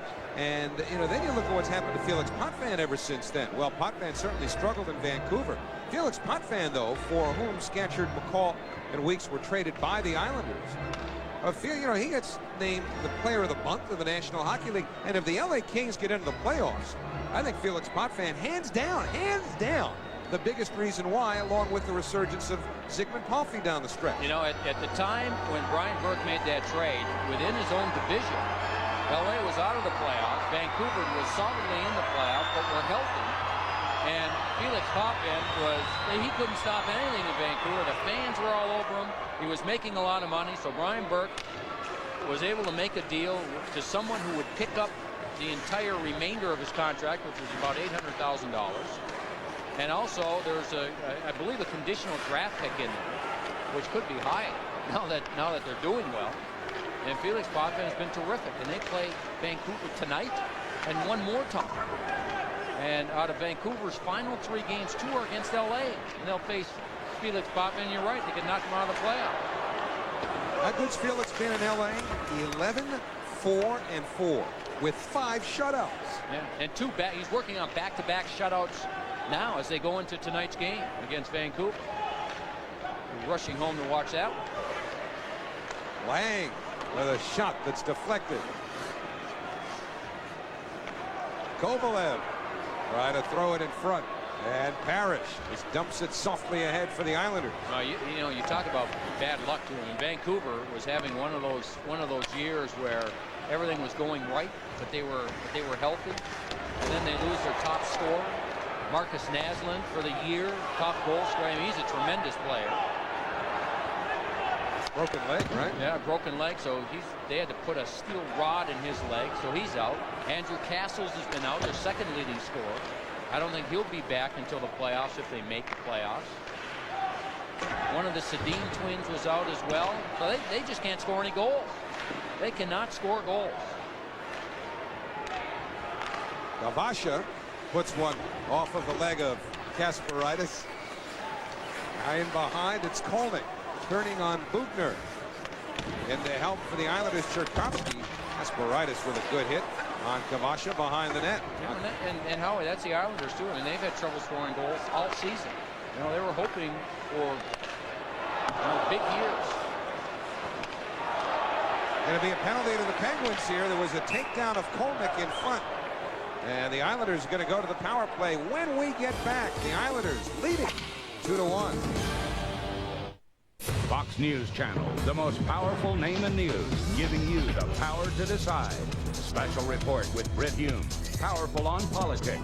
The Fox Report with Shepard Smith, powerful information. The O'Reilly Factor with Bill O'Reilly, powerful confrontation. Hannity and Combs, powerful debate.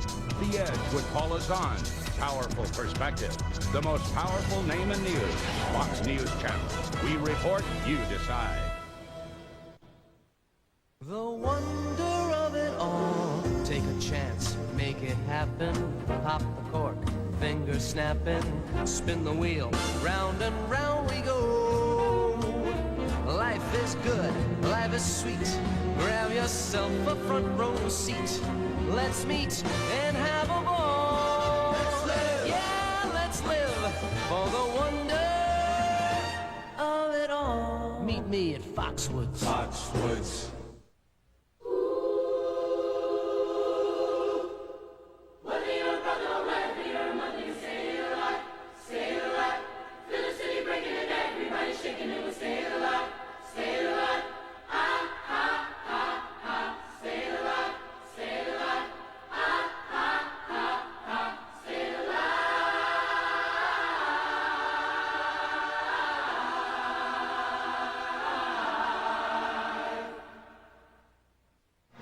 Islanders lead this game 2-1. They'll go back on the power play as Darius Kasparaitis trying to get back to the front of the net. Watch the hit from behind on Kolnick. Kolnick goes down. Kasparaitis doesn't like the call, but nonetheless makes his way to the penalty box. And so the Islanders, in the face-off deep in the Pittsburgh zone, get a chance to extend their lead. I mean, not like the call. He does that stuff to his own guys in practice. I mean, he does that when he wakes up in the morning. He knocks something over in the house. Waves it off. Should have been nailed down. He's got a point. At least based on his thought process. So Islander power play. Gavasha down the middle. Takes it to the corner. Has help from Cherkovsky, but turned the puck over. And it's shot all the way down by Morozov. You know, Howie, I was mentioning the fact about Vancouver having trouble scoring now that they've got some of their top players out, and that's been the one thing that one of the things that's hurt the Islanders is they were hoping for big years from Tim Connolly and Oleg Gavasha. And it hasn't happened in the middle, and that's really hurt, and that's why Gavasha is really getting extensive ice time now in these final games, playing an awful lot on the power play, killing some penalties, regular shifts. And I think, you know, he's one of those people that they've got to make a decision on, and as to, you know, where he is slotted on this team as they go into next year. Because without question, they're going to have to find a way to score more goals next season.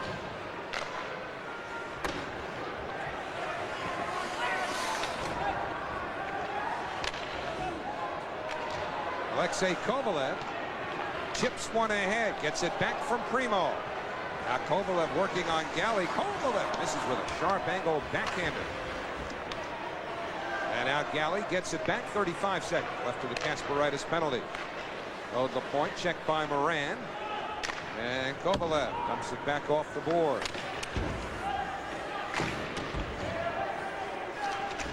20 seconds left to the Islander power play.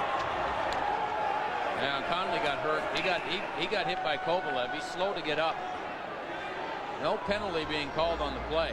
Conley was hoping that there would be one. And when he stayed down on the ice, the whistle blew because of the possibility of an injury. And then Kovalev just kind of skated over, went over, gave him a little tap. Conley was trying to make a turn just as Kovalev was hitting him. And when he made the turn, there's Conley, and watch as he's turning. Just as Kovalev was coming in, not a real hard hit, but he went in funny because he was turning and went a little off balance. Watch him start turning to his left and a little off balance. And went in maybe kind of knees first into the boards and stayed down for a period of time. The whistle blew, and then he was able to get back to his feet and make his way to the bench. Jaromir Jagr has been at the very end of the Pittsburgh Penguins bench for a good chunk of this second period. We have not seen much of Jaromir Jagr, which leads me to believe that there might be a little more to that pants problem than meets the eye, if you will. Garth Snow. Fling that stick in frustration after covering the puck up? Well, I don't think so. I think if anything, Scatchard went to the front of the net and try and get the puck loose. And there you saw Snow right there even give Scatchard another little bit of a jab. Remember, they were teammates in Vancouver. And now Jagr says, "I'm tired of this. Straka, why don't you go over and take the you handle the gate, the NC? Right? Yeah, you handle the gate." I don't know, Joe. If they were telling us as they were at the end of the period, at least that's the word we got from downstairs, he had a problem with his equipment, and specifically his pants. We know he hurt his hand in the warm-up.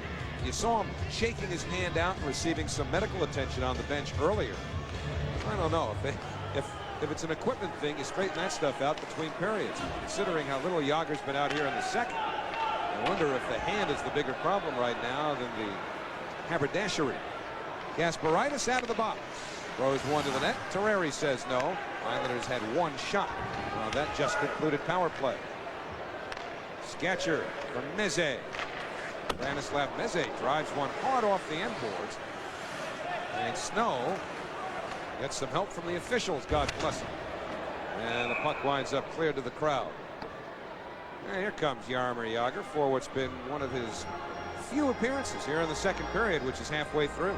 You know, Zdeno Chara was sitting on the bench and was looking at the Pittsburgh bench, and when he saw Jagr start climbing over the boards, he got up, looked at the coaches and said, "I think it's my turn," and away he goes over the boards along with his partner Eric Cairns. So he's got 3 consecutive Art Ross trophies. That's the middle entry there, the consecutive scoring titles. Only 3 players in the history of the league have done it for 4 or more years in a row. How many guys you can figure out without too much trouble? Wayne Gretzky, Gordie Howe, and a guy who's now an agent for the Bubble Boys, Phil Esposito. He's great in those commercials, isn't he? He was born for that role. It's perfect. You haven't seen those Bud Light commercials yet where Phil plays an agent for the Bubble players? Oh, it's great. Vintage Espo. And he's just being himself. Exactly. Exactly. Oh, boy. Here's Jagr into the zone. Nice feed to Morozov. Shot goes off of Cairns. Now Bugner chops one that's broken up by Webb. Ahead to the squeaking Martins. And Steve Martins lets one go, and it's turned away by Garth Snow.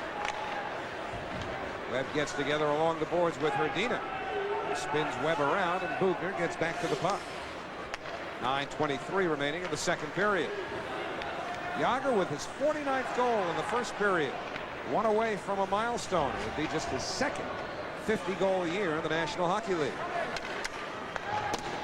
Kabasha off the boards.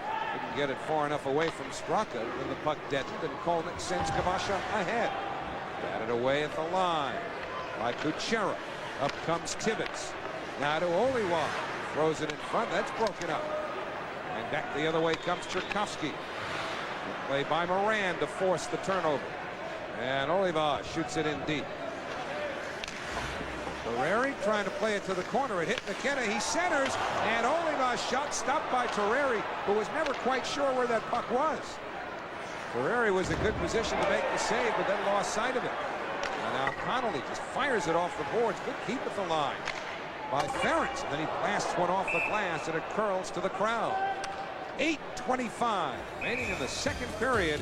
2-1 Islanders.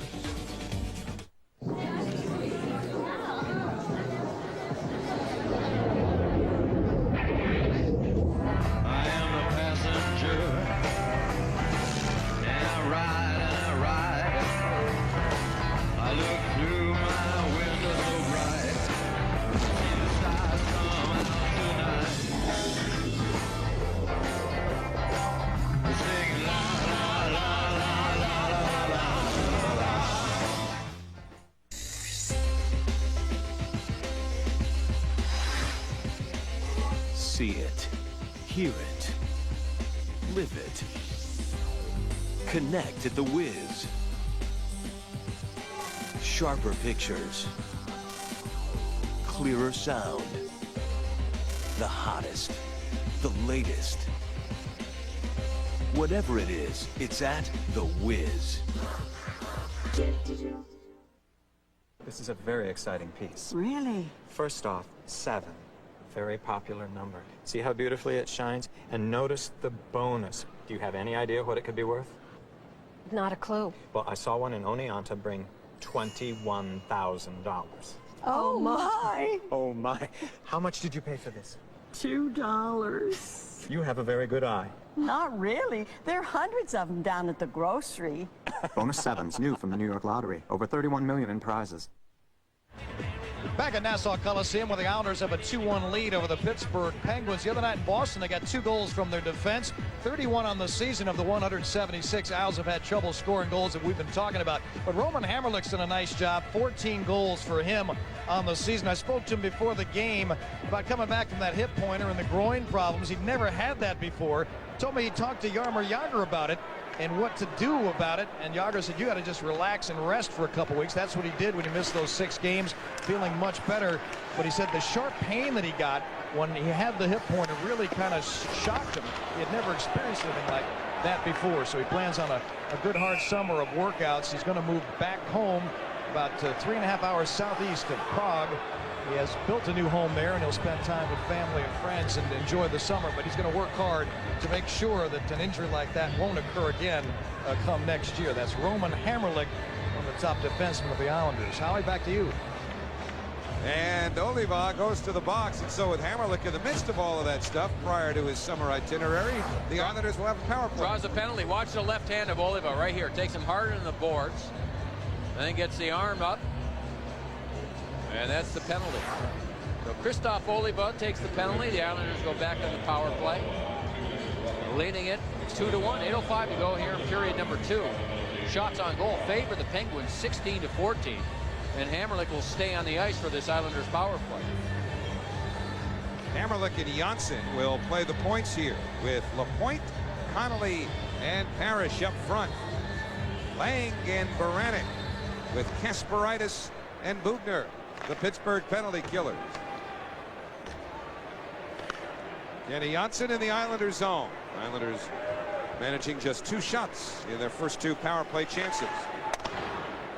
Janssen goes hard around, fielded by Lapointe for Connolly. Connolly out from behind. Lapointe a shot. He scores!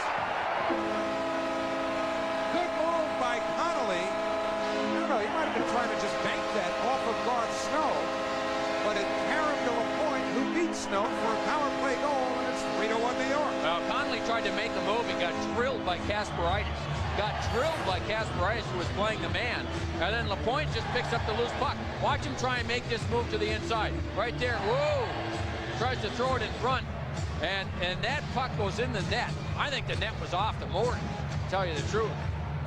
Or it just came up in the back. Let's see where the net is. And they counted nonetheless, even though it was Kasparaitis that bumped into the net. The net looked like it was off. I mean, he just throws it to the front, hits the side of the net. And then Lapointe follows up with the shot. Well, I guess, Joe, there's a technicality. Is the net considered dislodged if the posts remain on the pegs, as opposed to yes, the net being I believe it is, off the Howard. pegs? Yeah, I believe it is. And the last look we had, it looked like maybe the net had come back down to the ice. But let's see, this is close. Look at it, it's off. Oh boy! I think it was still moving. I think the net was still off the ice. In the back, but the Islanders score the power play goal. That makes it a 3-1 lead. And here's where point-leading Parrish might have had a breakaway. Covers the puck. Parrish knocked down to the corner by Lang, who throws it around the boards and all the way down. Probably an icing here. Hammerlick will win the race. And they call the icing. So Claude Lapointe with his ninth from Connolly and Janssen at 12-17. Well, we'll take another look at the goal on the overhead. And Connolly, just after getting hit, throws the puck and hits the side of the net. Watch it hit right here. There it goes there. And let's see the net. Oh, the net was still off the ice in the back, even though it was Kasperitis. I believe the correct ruling on that is that if the net is off and the puck goes in, I believe, I might be wrong. You know why I'm starting to think, and I don't know this for sure, but I'm starting to think that it's not considered dislodged unless it comes off one of the pegs, because you can use video review to determine whether or not a puck had entered the net before it became, in the vernacular, dislodged. And they can call for that from upstairs. So if the video goal judge had access to that replay, and I'm not sure that he would have seen it before they dropped the puck, but if he felt before the puck dropped that the net might have been wobbled, even though not technically dislodged, they could have gone upstairs to make sure. So maybe it has to come off the Okay, pitch. I'm wrong. All right, I don't know. I'll admit it. That was an argument that that I think covered all the bases, and I believe you're right. I believe that the video replay people upstairs noticed that the net was moving, and they probably took a look at it before they, and it wasn't necessary to call down. So then all of the proper channels were investigated. So I'm wrong. Is that what you wanted to hear? Got it. That was as firm as you've ever said that word. Usually you pull one of those Fonzies with it. Well, I still have some of that left in me. Kolnick with a blast and a glove save by Garth Snow. And then Meze and Lacouture come together. I think some of the Pittsburgh players are starting to get a little incensed. That was a good last save by Garth Snow. And again, Garth Snow hasn't had much work in a couple of months. There's the trip and the shot. Watch the glove hand. That's a good hard shot by Kolnick. You know, I was talking to Lauren Henning about Kolnick before the game, and you know, he really thinks that Kolnick has a chance to play in the league. You know, he likes the way he thinks the game. He still has to get stronger, and he'll do more of that work in the offseason. But this has been a good opportunity. He passes the puck well. We saw the shot there. He can shoot the puck very well. And he thinks he's got a chance to play. Well, there goes that net again. Yep. Let's find the video, guys. Well, the puck doesn't go in, so everybody's off the hook. And here comes Jagr up the right wing in the Islanders zone. Jagr for Ferentz. Quick shot off the pads of Terreri, who covers up. 6:08 remaining in the second period. And Chris Terreri has been steady in his second game against Pittsburgh for the Islanders. That one he was in good position. Down to the ice, off the shoulder. I think he probably was screened on the plane, was able to make the save and hold on. And that man right there, Rick DiPietro, will play on Wednesday night against the Maple Leafs. Lauren Henning said he wanted to make sure DiPietro had a couple of good days of practice, which they did prior to him playing against that Carolina, in the Carolina game, which was, I think, his best game of the year. He's a fragile kid. At 19, who's not playing at this level? That's the operative term or number right there, 19. Scatcher to shot, scared aside by Snow. And now Pyatt plays it down the boards. And Hrdina finds Morozov moving at center. Just because Rick DiPietro came up this year, that doesn't mean the Islanders necessarily have to be married to him as one of their goaltenders for next year if they feel that he just might need more seasoning. We were talking about in the pregame show about patience. You got a kid that you think is a franchise goaltender. There's no need to rush him along. Well, especially I think when you have new ownership that has, you know, that are long-term thinkers. They have plenty of patience. So the Islanders lead this game 3-1. 5 minutes to go in the second. We know sweat on hardwood Blood on ice, flesh on diamonds, rings and tires. We know hearts beat stronger, hopes hope harder. For victory, our souls we barter. We know karmic waves of pride and glory. And when pain's the only story, we know the tears you're concealing. You know we know the feeling. Mr. and Mrs. Pfeffercorn? Hey, it's me, Steve, the kid from next door. Sorry about the rhododendrons. Anywho, Jeff here needs a computer. Hi, Mom. Now, Mr. Pfeffercorn, here's the deal. You can get our friend Jeff a complete Dell system with an Intel Pentium 3 processor for only... Ta-da! Tell them what they get, Jeff. We get speakers, a monitor, a keyboard, a mouse. Very good, Jeff. And if you guys order now, you get a free CD burner upgrade. And Mrs. Pfefferby? That's Pfeffercorn, actually. Whatever. Dell has award-winning service and support. Perhaps that's why it's America's favorite PC. Perhaps. Get this great Dell computer with an Intel Pentium 3 processor for just $7.99. We'll include 1 year of DellNet by MSN Internet Access. Call or go online now, and you'll get a free CD burner upgrade. Ready? Mr. and Mrs. Bennett, it's me, Steve.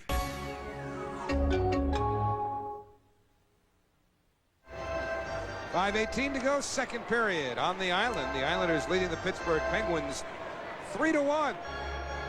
Dave Scatchard with his career-high 20th goal in this game. By the way, the Claude Lapointe goal on the power play that made it 3-1 was Lapointe's first power play goal of the year.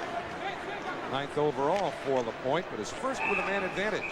And an offside pass there, accepted by Craig Berube with 5:08 remaining in the second period. Well, 19 days from now, the New York Dragons will make their debut in the Arena Football League here at the Nassau Coliseum.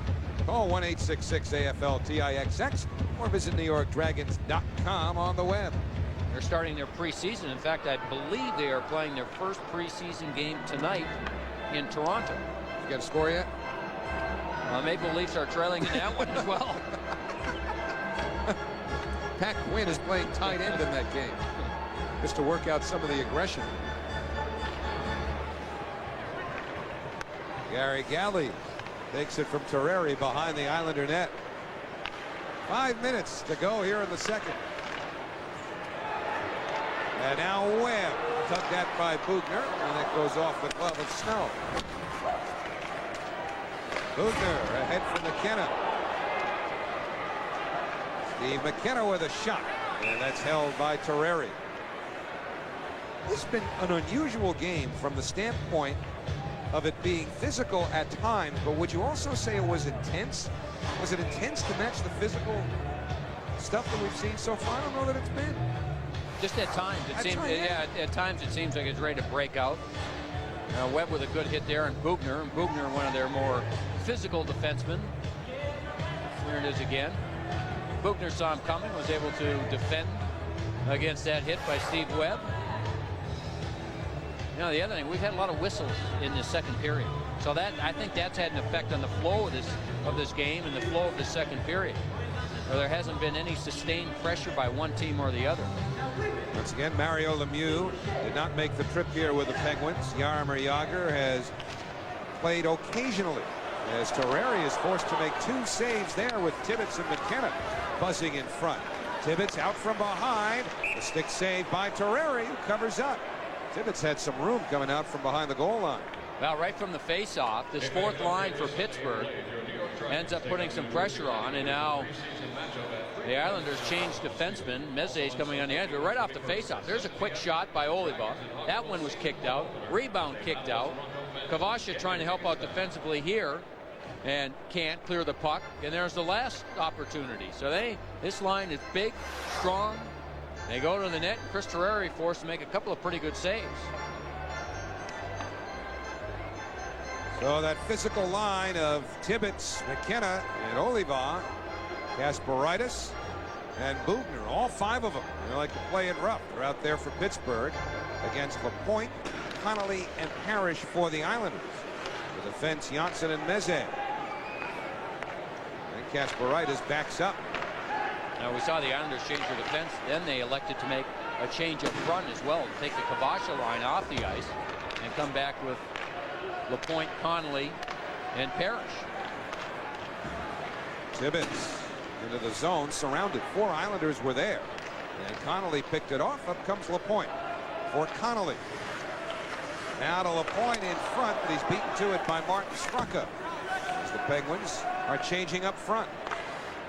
Tibbetts looking for the breaking Straka. This twists it in behind the Islander goal, and now the Penguins will complete their line change. 3:46 left in the second period. 3-1 New York. Bouncer by Kenny Janssen. Scatchard. Checked into the boards in the corner by Kuchera. And McCall takes a seat. Moran puts him into the boards. Hyatt gets it back. Scatchard in front of the net. Hyatt threw it in front. It went past Scatchard all the way to Cairns. And that shot hit a leg. I believe that of McCall. I don't think Scatchard saw the pass. If he could have taken one step to his right and reached out with his stick, he would have had a wide open net on the short side. Kovalev carries in. Onside, Alexei Kovalev to Straka, and a big save by a sliding Terrari. Great setup from Kovalev to Straka. Best save of the game right there, Howie, by either goaltender. Roger McCall took that shot in the leg and had some trouble getting off the ice. Galvasha, nowhere to go. Kovalev trying to get it away from Kolnick in the corner. 2:42 remaining in the second period. Tchaikovsky sneaks out for a backhander, and Snow grabs the puck, gets the whistle. Now, what a save by Chris Terrari. Now, Kovalev is so difficult to defend against, in particular for a goaltender, because he's got that tremendous wrist shot, but he's got so much talent. You don't know if he's going to shoot. Look at him fake the shot and then the pass. And so Terrari has to play the shot and then react on the pass. And this is just a tremendous save. Look at him playing the shot and then gets over there and just throws his body over there. Because Straka did not waste any time releasing the puck. And the puck hardly touched the blade of his stick, and he let it go. From the draw, Galley to Hammerlick. One-timer missed the net. Hard carom, but Kolnick couldn't tee it up. Montreal has scored at Boston. The Bruins leading 2-1. In a huge game for the Bruins. Guerin and Eloranta for Boston. Saku Koivu as the Montreal goal. That's in the second period. Tchaikovsky took a tug as he went to the net. Puck is still loose. Tchaikovsky knocked down. Dallas tried to cover the puck up, but never could. He was well away from the net, too, when he dove out there. Now it dribbles to Snow, and he'll be able to get the whistle. He gave Tchaikovsky the stick. Remember earlier in the game, Snow very subtly put out his leg trying to chip or trip Tchaikovsky. And that's an extension of the previous incident, I think. Yeah, well, Snow went after. Snow saw him coming, and Tchaikovsky was close, but was turning away. And Snow still used the stick to get Tchaikovsky going. Again, Snow likes this type of hockey. Here's the end of it, falls on it. Sees Tchaikovsky go by. You see him with the stick? Just lifts up the stick, gets him on the left elbow. Tchaikovsky turned and went the other way. Again, watch the stick of Snow. Right there. It's Tchaikovsky on the left elbow as he's going by, just to irritate him a little bit. And that gets everyone interested.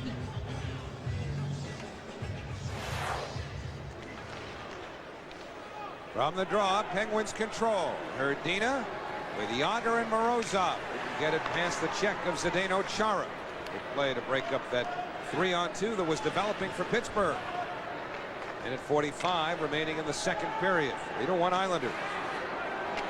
Chara knocked down, although it appeared that he enhanced it a little bit, but there's going to be a penalty. Now, Paul Stewart's got his arm up. Let's see what he does here. Chara's been known to take a dive now and then, but I think it's going to be Herdina. Yep.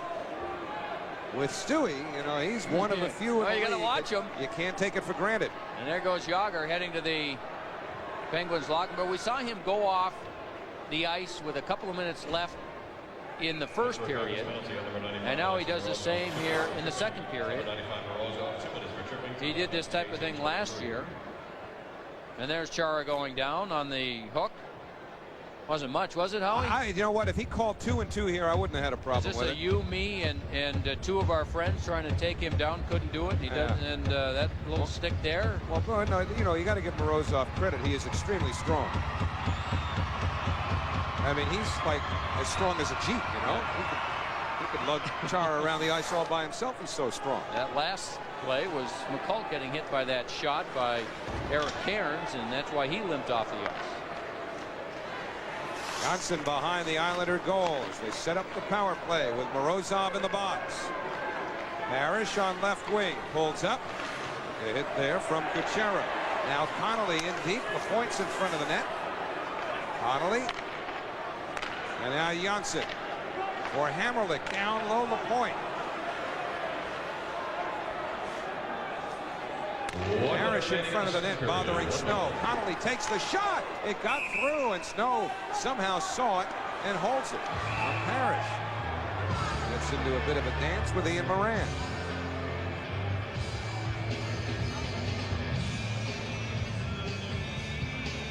You know, Connolly, I think after, when you think back to the Boston game the other night on the play where they end up, Boston scores the third goal. Connolly, I think, is attempting to just try and shoot the puck a little bit more. You know, and that's probably a time you don't want him to on the power play with time to set it up and a wrist shot from that angle. But I think he's conscious of the fact that the coaching staff is trying to get him to shoot the puck more and don't handle it quite as much. And that will be a process because it's gone on the entire season. Well, I still say the rule that says that you can't send a kid with junior eligibility to the American Hockey League does not do the player a service at all. For the team. That's correct.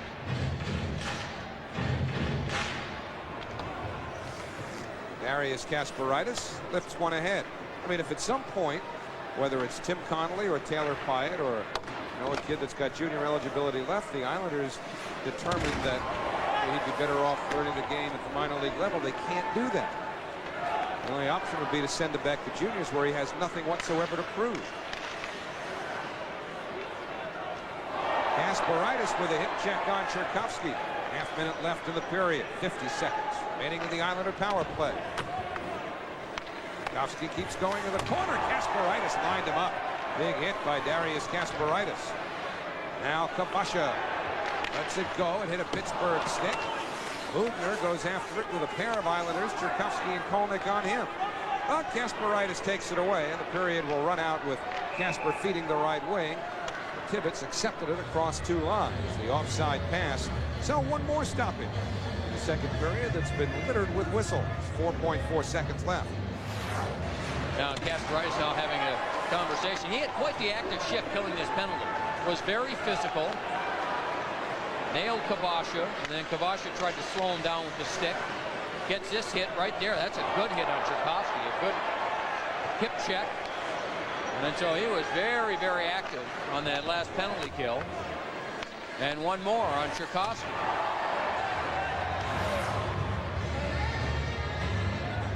And right there, that's typical Kasper, isn't it? Oh, he's waving at the referee Paul Stewart across the ice. Let's see if Paul Stewart goes over and says anything. He's heading over near the exit where the Pittsburgh Penguins are going off the ice. Shouldn't be too much of a challenge. Stewie is the easiest referee whose attention it is to get a hold of in the National Hockey League. Crispy's next. You don't look like me. Act like me. Or have the same job. We're all different. So why should our banks judge us the same when we apply for a mortgage? Now there's a banker that's different, that respects you as an individual. A banker that approves your mortgage on who you are, not who you should be. That understands your need for no income verification. That understands your need for a low down payment and a fast Yes. Power Express Mortgage Bankers. We're different because you are. For the difference, call 1-800-826-BANK. Simply the best. Michelle Kwan, Brian Boitano, Elvis Stoico, Nicole Bobek, Todd Eldridge, Victor Petrenko, and more. The world's best skaters, live like you've never seen them before. Don't miss John Hancock Champions on Ice. Coming to Nassau Coliseum. Tickets go on sale this Monday.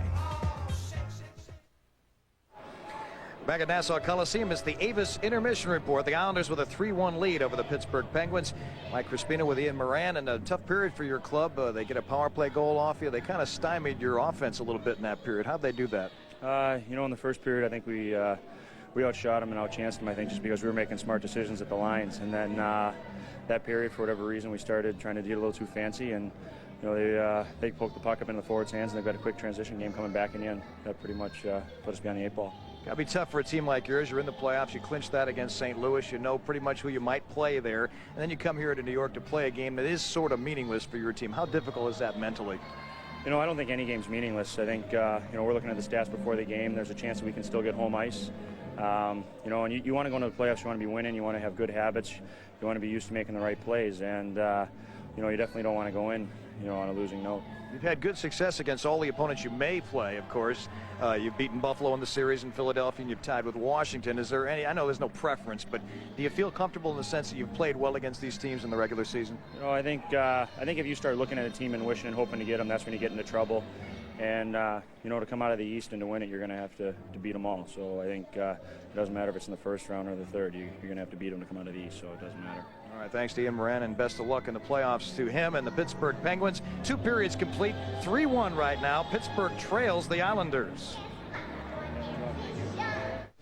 New York Islanders hockey is brought to you in part by the power of you, your advisor, and Dreyfus. To learn more, call your financial advisor.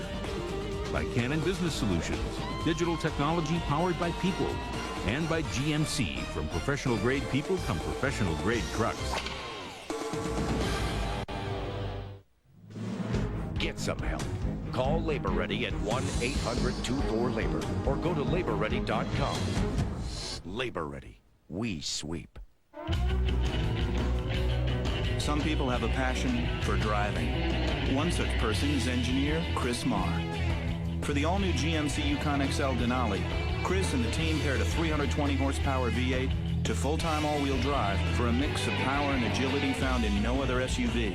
To quote Chris, who says you can't teach a big dog new tricks? Introducing the GMC Yukon XL Denali. Because I failed to upgrade to digital, we're broke. Rather than resign, I've hired a professional scapegoat. Thank you, thank you. Yes, it was all my fault. If business were that easy, you wouldn't need us. Update your office technology with Canon Business Solutions. Jim Rome, The Last Word. Weeknights at 11:30 on Fox Sports Net. Introducing the Comic View All-Stars, new on home video.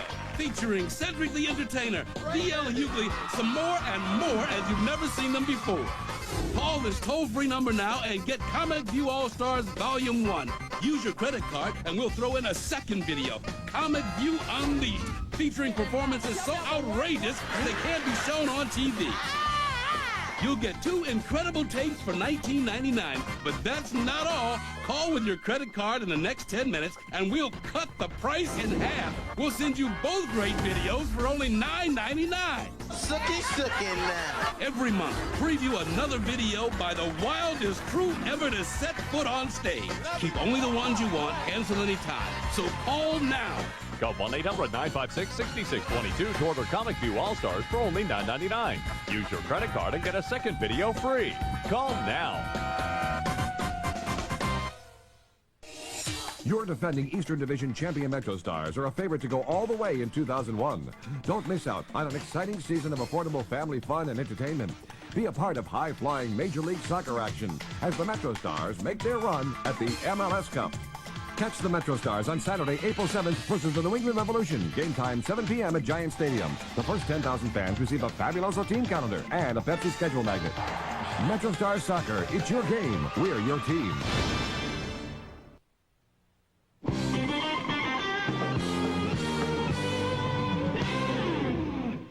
Sam Ryan here with the Avis Intermission Report. After 2 periods of play, the Islanders now lead the Pittsburgh Penguins 3-1. We're going to send it back out to the Coliseum for the 3rd period in just a bit. Well, the search for Darryl Strawberry is over. The former Yankee was arrested at a Tampa hospital tonight, 4 days after disappearing from a drug treatment center. A friend of Daryl's says he is okay. He was taken into custody at St. Joseph's Hospital in Florida. Prosecutors say they will seek a prison sentence for the former slugger. Well, opening day from the majors today. Yankees, Royals at the stadium. Royals up 2-1 in the sixth. Not for long. Jeff Supan, 3-0 pitch to Bernie Williams, who crushes that one to dead center. The two-run shot puts the Yankees up 3-2. So after Supan walked Tino Martinez and David Justice, Tony Coggin comes in to replace him. Turned out to be his major league debut. And Jorge Posada shows him something that he didn't want to see. Launches that one deep to left. The three-run shot puts the Yanks up 6-2. Part of a 5-run inning, and Roger Clemens going for a piece of history, 1 strike away from the all-time strikeout record in the American League, and got that in the top of the ninth against Joe Randa, his 5th of the game, number 3,509 of his career. The Yankees go on for the 7-3 victory. Jorge Posada went 3 for 4, a home run, drove in 4 runs. Roger Clemens, as you saw, made history, becoming the American League strikeout king. He needed 5 in this one to pass Walter Johnson, and he did that in the 9th inning. And after the game, we caught up with the Rocket about the milestone. I think the most important thing is you see how these guys, how we are as a team, how we can play together, and we're trying to win championships. And, you know, and it's been a long time, other than these past 2 years, that you have this type of team, and you have guys that are really, I mean, you don't look at yourself as being a superstar player. You're all together, you know, one. And so we have an opportunity to try and win again, and that's a huge challenge in itself. Back to the ice, Devils and Blackhawks in New Jersey. Chicago up 3-2, third period, and the Devils with the man advantage. Alexander McGillney, his 42nd of the season from Brian Rafalski. That's the game-tying goal. Ties it up at 3. That's where they are right now. The Blackhawks actually blew a 3-1 lead in this one.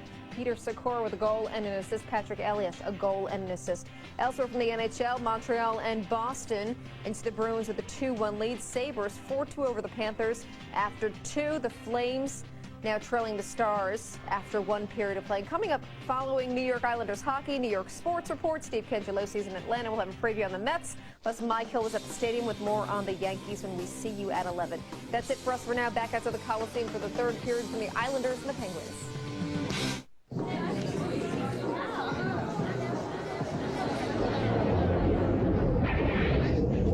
I am a passenger, and I ride and I ride. I look through my window so bright, see the stars come out tonight. We sing la la la la la la la la la.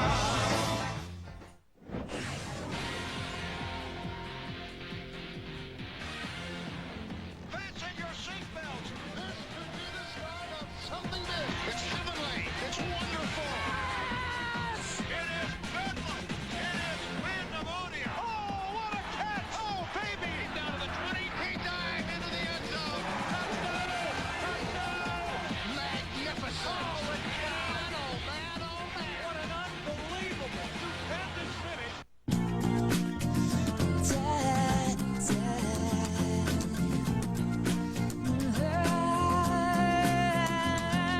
When we launched Verizon Wireless, we didn't just create affordable coast-to-coast calling plans with no roaming or long-distance charges. We created an entirely new kind of wireless communications company. Hear it. Live it. Connect at the Wiz. Sharper pictures. Clearer sound. The hottest. The latest. Whatever it is, it's at the Wiz. Sunday Night Fights on Fox Sports Net. Pound for pound, the best fighters in the world go toe-to-toe.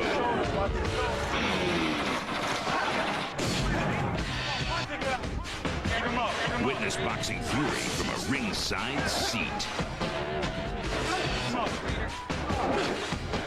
Sunday Night Fights on Fox Sports Net. Second intermission brought to you by Avis. We try harder. Islanders 3, Penguins 1. Scatcherd LaPointe with the goals. Mike Crispino joined by Eddie Westfall just outside the Islander dressing room. And Jagr left the ice again just a moment or two before the second period ended, as he did at the end of the first period. We thought for equipment, but I don't know, maybe he was making a personal phone call or something.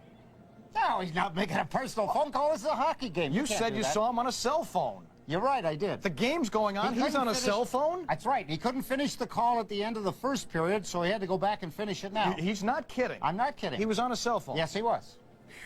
Jagr, when he had the equipment changed, remember we thought it was his hand? I went down to see. Right. What was he doing? I got to say hello to some guys, and he was sitting in the dressing room, and he had the left hand, his right hand was hurt. He was hurt, but he was talking on a cell phone while they're fixing his equipment. Be careful now. Next collective bargaining agreement, you know that's going to be in there. Each player gets one cell phone call per period in each NHL regular season I thought game. they already had it. He was on the phone, I'm telling you. He's phoning it in. And he was I want him here, but he's phoning it in. And I don't want him talking in his native language. I want him talking in English so I know what he's saying. Well, maybe he was talking about you. Tim Connolly made a nice play. We can't even get to see it. We've run out of time talking about cell phone bills. He did. He made a wonderful play. Simple. You see, if you keep things simple, what happens? Claude LaPointe gets a goal out of it. Went right hard to the net, created something, LaPointe scored, and that's the analysis for this intermission. We'll be back in a moment. What can I say? You know, he's like he came from other planet, or I don't know what to say. This guy's a man against boys. Mario! Love you! It's amazing, and I don't know, he might have even gotten a little better. Here comes Mario! Everything he's going to do, it's going to work for him. There's just so many guys in life, you know, in any businesses that are like that, and Mario's one of them. The wonder of it all. Take a chance, make it happen. Pop the cork, finger snapping. Spin the wheel, round and round we go. Life is good, life is sweet. Grab yourself a front row seat. Let's meet and have a ball. Let's live. Yeah, let's live for the wonder of it all. Meet me at Foxwoods. Foxwoods.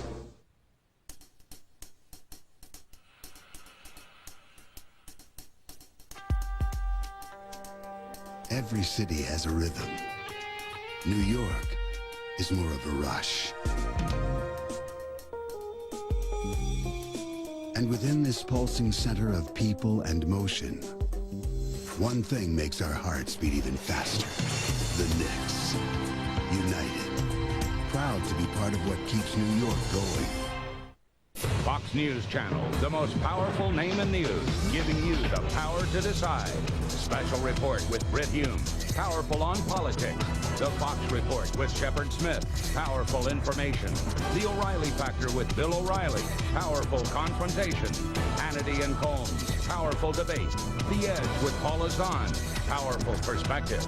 The most powerful name in news, Fox News Channel. We report, you decide. Simply the best. Michelle Kwa, Brian Boitano, Elvis Stoico, Nicole Bobek, Todd Eldridge, Victor Petrenko, and more. The world's best skaters, live like you've never seen them before. Don't miss John Hancock Champions on Ice. Coming to Nassau Coliseum. Tickets go on sale this Monday. New York Islanders hockey is brought to you in part by New York Marriott World Trade Center, connected to the world.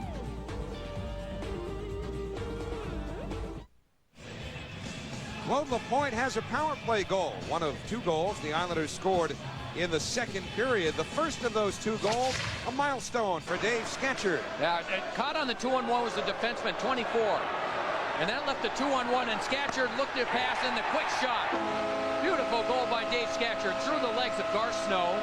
That made it a 2-1 Islanders lead, and number 20 on the year for Scatcherd. Then on the power play, this is the one where the net is up off the ice. LaPointe shoots it in. That power play goal makes it a 3-1 Islanders lead. And then the save of the game. Right there on Marty Straka, the beautiful feed from Kovalev, and Chris Terreri makes a spectacular save. So Scatchard reaches 20. The Islanders on the power play for another 17 seconds as we start the third period here. So they'll have one good rush here if they're able to execute it. Jenny Janssen starts ahead. Puts it behind Cherkovsky. Medina will get there first for Pittsburgh. Morozov set to come out. And now the teams are at full strength. Jaromir Jagr out there for Pittsburgh with Gerdina and Morozov. Jagr, by the way, through 2 periods, 10 shifts, and a little over 12 minutes played. And that's below the norm for Jaromir Jagr in terms of what you would expect for a full 60-minute performance. We'll prorate to about 18 minutes tonight. Jagr missing wide there in pursuit of goal number 50 on the year. He has the only Pittsburgh goal. That is his 49th of the season. And here's a chance. Kavasha score! A delayed penalty was going to be called against the Pittsburgh Penguins.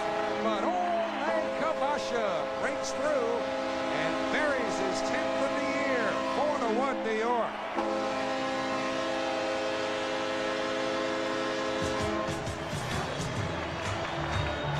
Well, the Islanders do a good job getting the puck out of their own zone, and then Pittsburgh just kind of get caught in a change. Kavasha is able to pick up the loose puck, walk in all alone, and the quick move, forehand to the backhand, and he put it past Garth Snow to her. Here it is. He's on his forehand, watch, backhand, and then flips it up before Snow can get over there, just inside the post. And Ole Kavasha has given the Islanders a 4-1 lead. Snow tried to poke check him with the stick, and Kavasha with the long reach saw that coming, went to his backhand, and just flipped the puck into the corner, just inside the post. His 10th of the year, and the Islanders lead it 4-1. The Islanders, who make it 4-1 exactly 1 minute into the third period, trying to do something that none of the other teams in the Atlantic Division have been able to do to the Pittsburgh Penguins this year, and that's win the season series. Yeah, isn't that something? Pittsburgh dominated everybody else in the division except the Islanders. And with a Pittsburgh loss in this game, a very real possibility exists, and really a probability, that Pittsburgh will face Washington in round number 1. Gee, that never happens. I mean, that just goes back and on for years, doesn't it? Like 7 times, right? Yeah, and Washington always struggles, don't they, against Pittsburgh? They can win the first 2 in Pittsburgh, which they have done in years past, and end up losing the next 4. And that is the one team, if you asked anybody in Washington, or at least the fans in Washington, they do not want to play, and it'll be the Pittsburgh Penguins. Well, the scoring summary of the second period is brought to you by Panasonic. Just slightly ahead of our time, we showed you the Scatchard and LaPointe goals, and now Kavasha has added to that to put New York in front 4-1.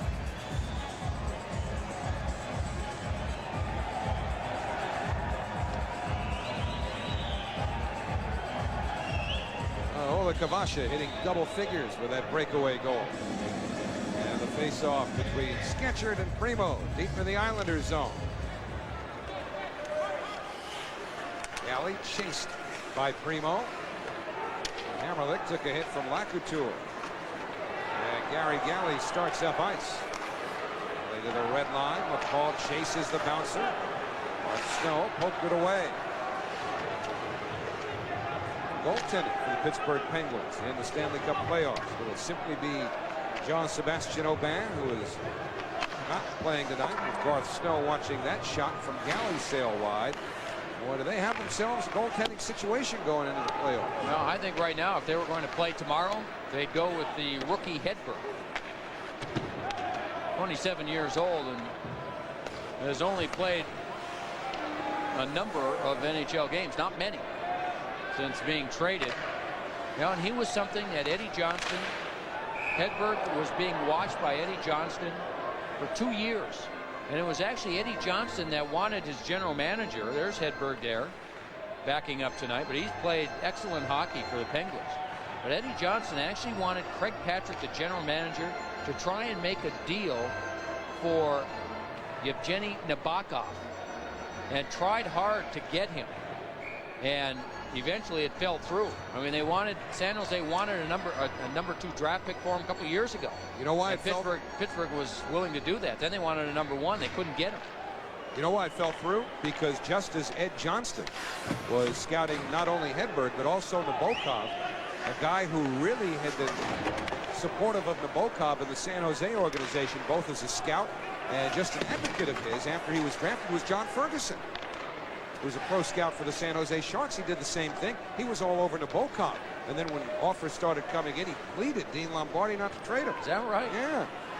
Well, they didn't. He's obviously having just a tremendous year for San Jose, who might not make the playoffs because they can't score any goals. A free fall they've had. Boy, you talk about teams that have just really played themselves down to the bottom of the conference, or bottom, towards the bottom of the, the 7th or 8th spots. San Jose has been one, Vancouver another, Toronto we've talked about. And you mentioned Vancouver, along with San Jose. Both of those teams have dealt with significant injuries, at least for key players anyway. Talked about the broken leg in Vancouver that pretty much ended the season. I mean, it was just a terrible injury as it turns out. But also with San Jose, they lose Vincent Damphousse for the year. That's right. And that certainly affected them. So what Naslund has meant to Vancouver, well, that's the same thing with Damphousse and San Jose. And then they make that big deal. They move Friesen. They get Solani. He was popular. Yeah. Friesen was a big part of that team. A lot of speed, a lot of leadership. They fed off his energy. A chance for Connolly.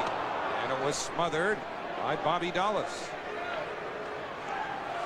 And Teemu Solani, as soon as they made that deal, Solani, of course, had to have the knee surgery, so he missed a couple of weeks. He finally scored a goal the other day, his first for San Jose, but I'm not sure he's back to being 100% as of yet. You know what the best thing about this scramble is, boy, wouldn't it be nice for the Islanders if they can get into one of these things one of these years, is that when you look at what's transpired as far as who's fighting for those final spots in each conference, nobody's getting in with a sub-500 record. There are going to be a couple of pretty good clubs that are going to miss the playoffs this year.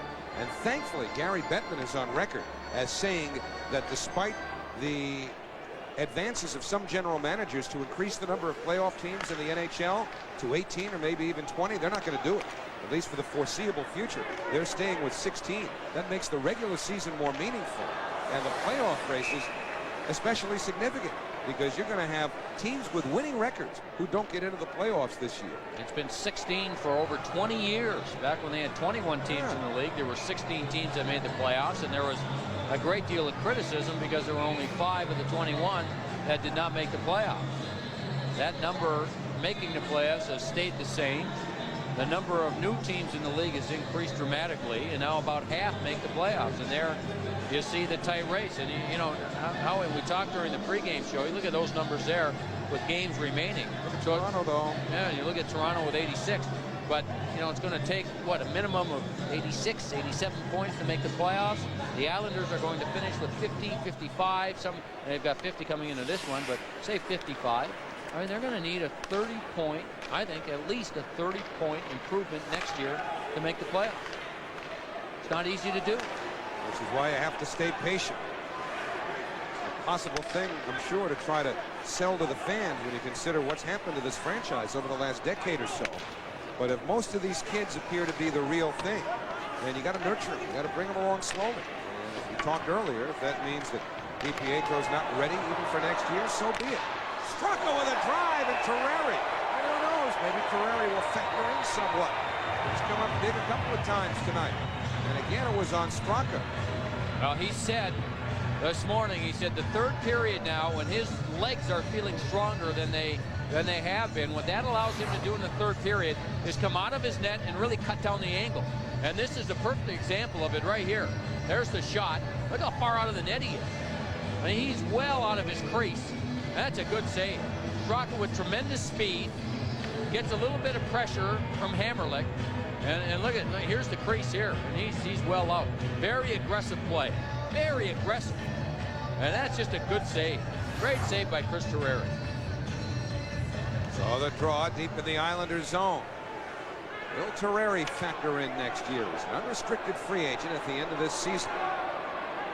Nobody playing the puck here. The point See, that's Primo anyway, tying each other up. And Moran fails to hold it. Now, I wouldn't be surprised if Lou Lamoriello decided to re-sign Chris Terreri in the offseason. Lou Lamoriello told me a couple of days ago that his most difficult decision was to trade Chris Terreri because he's known him since he was 16 years old. Played for him at Providence when Lou was at the college ranks. And he said, but we've always made decisions with this organization based on what's best or what they think is best for the organization, and they leave out personal feelings. And he said that was a hard thing to do, is move Chris Terreri. And here's the last save. He makes good glove save here by Terreri. And the wrist shot, and then does the smart thing and holds on. Pittsburgh continuing to use 4 lines in this game. Again, they'll have 4 days off after this game. 2 games on the weekend. Saturday at Philadelphia, Sunday at Carolina. Yeah, that's going to be interesting because if that means everything to Carolina. Big save by Terreri there. Como, or at least McKenna stopped on the backhand by Terreri. But if that game in Carolina means everything for the Carolina Hurricanes, now you're talking about home, or at least back-to-back games at Philadelphia, at Carolina. Does Lemieux play? Does Jagr play? Does Mike Keenan go there himself and wring Ivan Alinka's neck if he doesn't put them both out there? You know what? If you're Pittsburgh and the game doesn't mean anything, then you don't play those players. I'm sorry, but you know, each team and each organization is in this to do the best thing for them. That's the way they play it. Now, if you're a team that's out of the playoffs, it's different. Like the Islanders wouldn't sit or rest anybody at that point. But if you're Pittsburgh and you're locked into a playoff spot, and if Carolina, you know, it could have, I mean, it could be exactly that. Yeah. Carolina might have to win or tie that game in order to make the playoffs and possibly beat Boston out of a playoff spot. Boston will close out against the Islanders that Saturday night. Right. So they may have to sit by the TV and sweat out whatever Carolina does at home against Pittsburgh. I'm telling you, if Keenan sees the Penguins out there and he needs Carolina, you know, he needs Carolina to lose or tie or whatever, and there's no Lemieux and there's no Jagr, he'll rent himself a Learjet, go out there and take on Ivan Alinka right behind the Pittsburgh bench. You know bench. what? And you can't blame him. But you know, but that's why coaches will talk about games early in the season that you let slip by or you rest someone, and it comes down to the end, and they seem to mean so much more, but it's just another point or two that you're looking for. And so can you blame Pittsburgh for preparing themselves for the playoffs to win? I don't think so. Jagr with Cairns on him. Now Kuchera centers. Jagr hits the side of the net. Plus, if the Bruins don't get in, they'll say it was all Atlanta's fault. As Atlanta beat Boston 4 straight times. 4-1 Islanders here in the third. Hey, kids! Look who's here! Woohoo! Happy birthday, Tommy. Stanny. Okay, what's your favorite animal, Donnie? Giraffe? There you go. What is it? Hey, you're welcome. Kids, come here. Clowny's got an idea. Who wants a nap? Huh? I know I do. What? Ever get the feeling some people just stop trying? At Avis, we know people like to be taken care of. Individually. Avis, we try harder.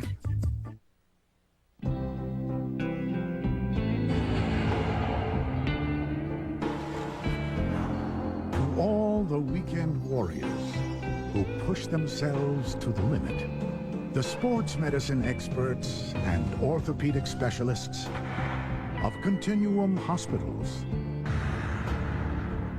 are thankfully here to help.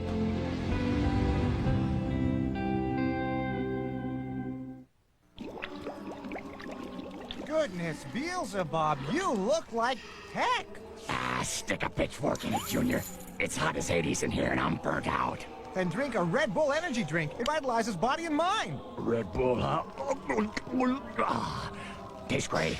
But, oh, what's that? There is one side effect, though. Oh, wings. I can't grow wings. The master of evil cannot grow wings. Red Bull gives you wings!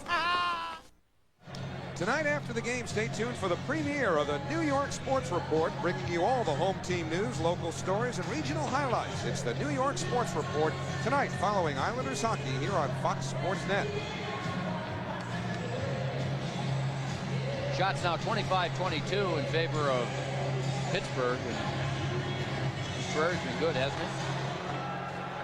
This Penguins lineup a little different with Mario.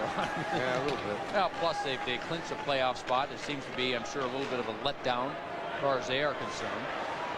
Taylor Pyatt trying to snap a long goal-scoring drought. That one go off the Pittsburgh stick. And up come the Penguins, led by Hrdina. Hrdina and Jagr. And then as Hrdina slides it towards the net, Sketcher coming back, cut it off.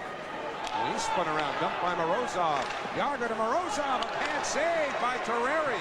And another good, solid save by Chris Terrari. Hrdina with a drive, and there's another one, speared to the corner by Terrari. Morozov through Jagr's legs.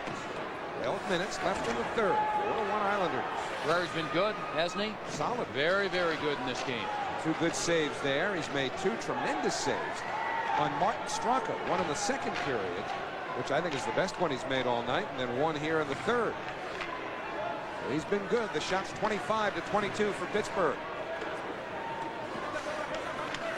So Lou Amarillo does try to re-sign Terrari. Does Terrari say, okay, but I've got to play more than 10 games next year? Well, 10 games over 2 years. It's been about that, huh? McCall fires one all the way down. Yeah, but Chris Terrari, understands the situation. He's never, ever moaned or complained about his ice time. He and Marty Brodeur had an excellent working relationship. Tremendous. Then he comes here after leaving a team that had a chance to win a 3rd Stanley Cup, and he turns out to be one of the more bubbly, uplifting guys in the Islander room. I mean, he's had a lot to do with the attitude of this team in the final 3 weeks of the season. He picked them up. He sure did. I mean, he's the one who recognized it immediately that this team was moaning and groaning and feeling sorry for themselves, and he said, "Hey, it's time to change. Pick the head up. Let's have a little fun. We got to play this game. We got to play it out. Let's play hard. Let's try and have some fun while we do it." And that was early on. That was before many players knew him. He stood up in the locker room and made his presence felt right away. Not to mention that he's a very, very likable person. No air about him, nothing pretentious. No. And if anybody had reason to be depressed going from a team that's got a chance to win the Stanley Cup again to a team that's not going to play in the playoffs, that's one reason. And another good save by Terrari, who came out to meet the shot of Andrew Ferentz. 10:02 remaining in the third period. Terrari and the Islanders with a 4-1 lead. Now, granted, as you mentioned earlier, Howie, his contract is up. He will be an unrestricted free agent. So he's getting the opportunity to play and play as well as he can for another contract. There he is. Look at him, how far out of the net he is. Very aggressive with the way he's playing. Gives Chara little shots. Says, "Get out of my way, big guy." Well, again, very aggressive coming out of the net. And then Morozov had a chance after that, and again Terrari with a good save. Scatchard wins the draw back for Janssen.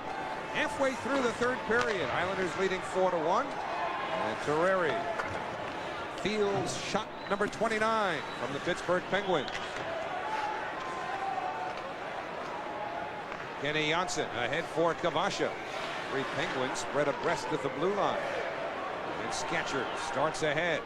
Lofting one in for Tchaikovsky. Arias turns in the corner. Tied up there by Bobby Dallas. So Kavasha gets back to it. Kavasha with a goal here in the third.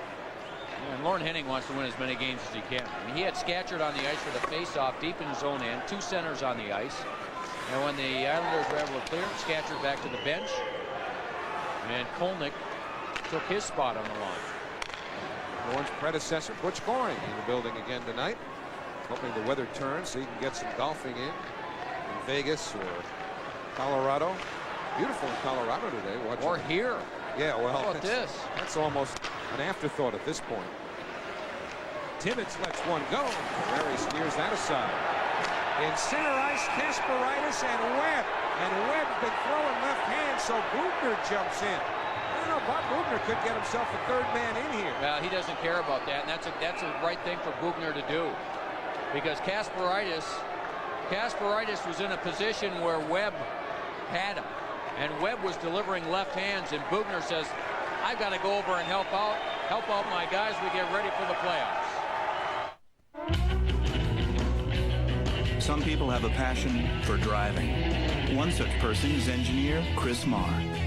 For the all-new GMC Yukon XL Denali, Chris and the team paired a 320 horsepower V8 to full-time all-wheel drive for a mix of power and agility found in no other SUV. To quote Chris, who says you can't teach a big dog new tricks? Introducing the GMC Yukon XL Denali.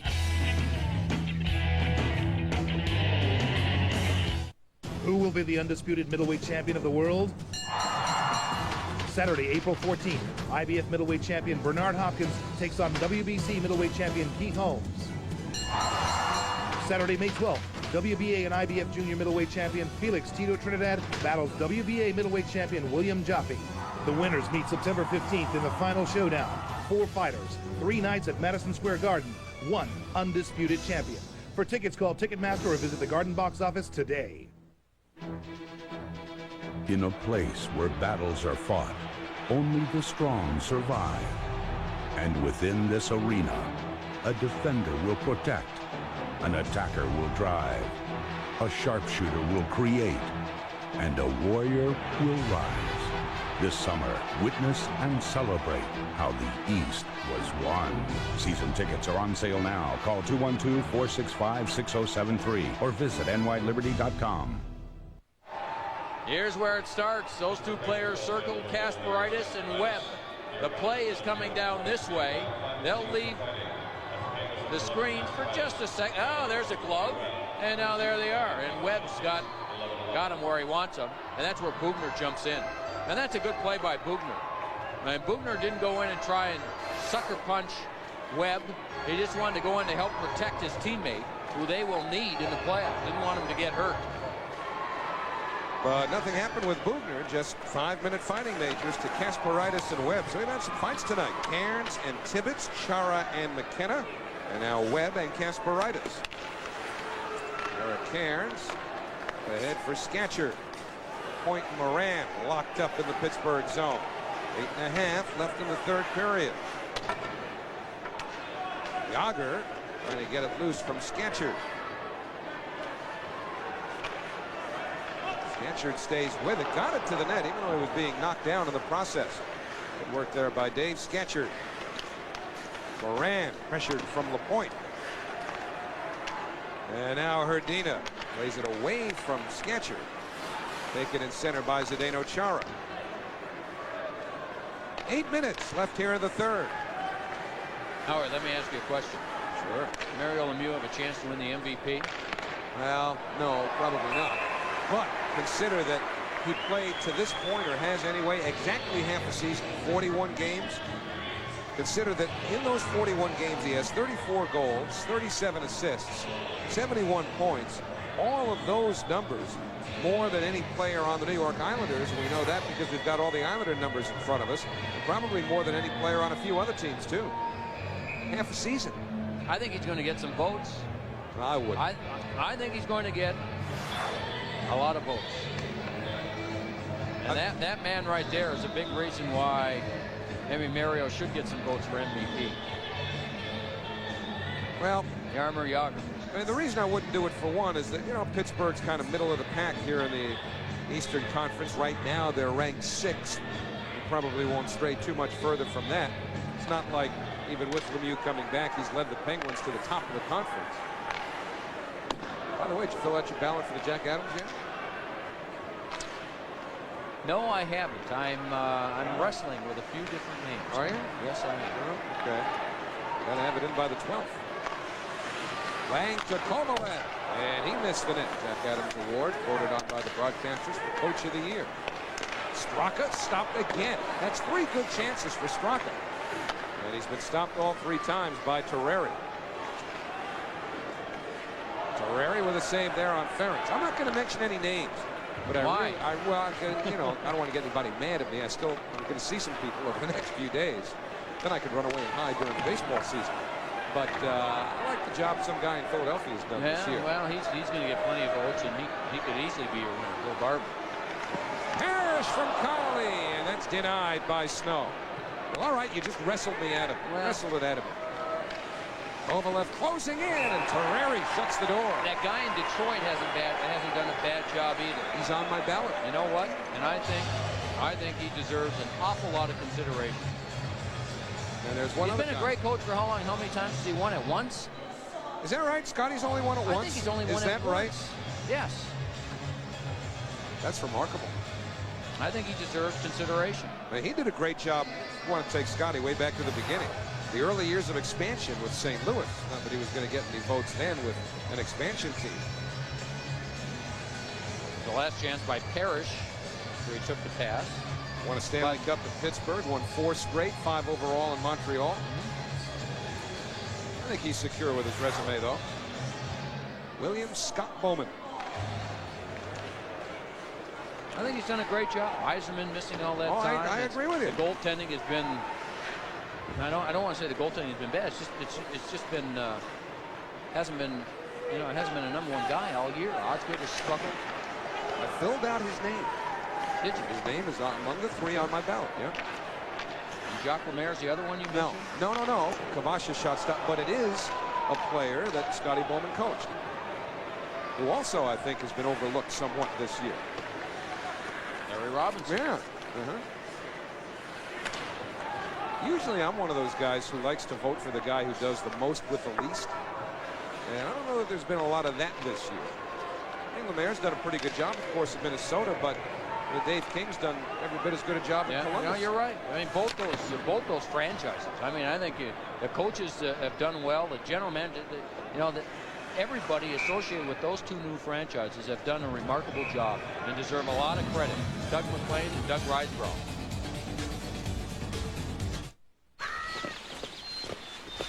It's a bear. It's after a Smirnoff Ice. No.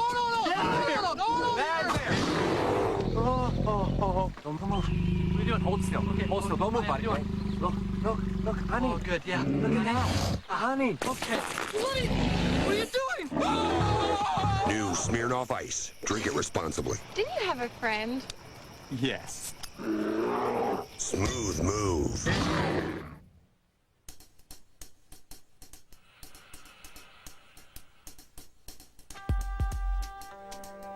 Every city has a rhythm.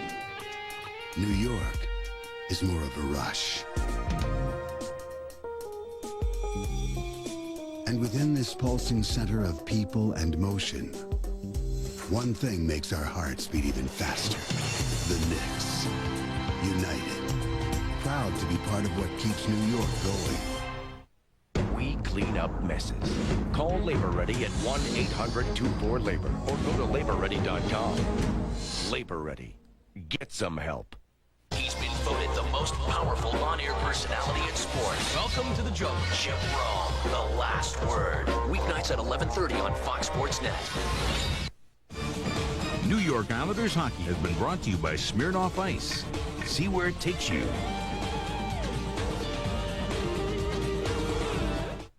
Everyday fans can now voice their opinions on MSG Sports Desk's Fair Game. For a $300 donation to the Gardens Cheering for Children Foundation, you can speak your mind about sports in your very own personalized editorial that will air in an upcoming edition of MSG Sports Desk. Everything is fair game. New York fans on MSG Network. Tibbetts and Martin's on the draw. Those 2 again. You've been watching them, haven't you? Paying close attention. Since I mentioned that early on. It's a key matchup. Martin's feistier than. He plays hard. I mean, he's a little guy, and he is not afraid of anybody. 5:24 to go in the third. Islanders look to have this one in pretty good control. Leading Pittsburgh 4-1, trying to take the season series 3-2.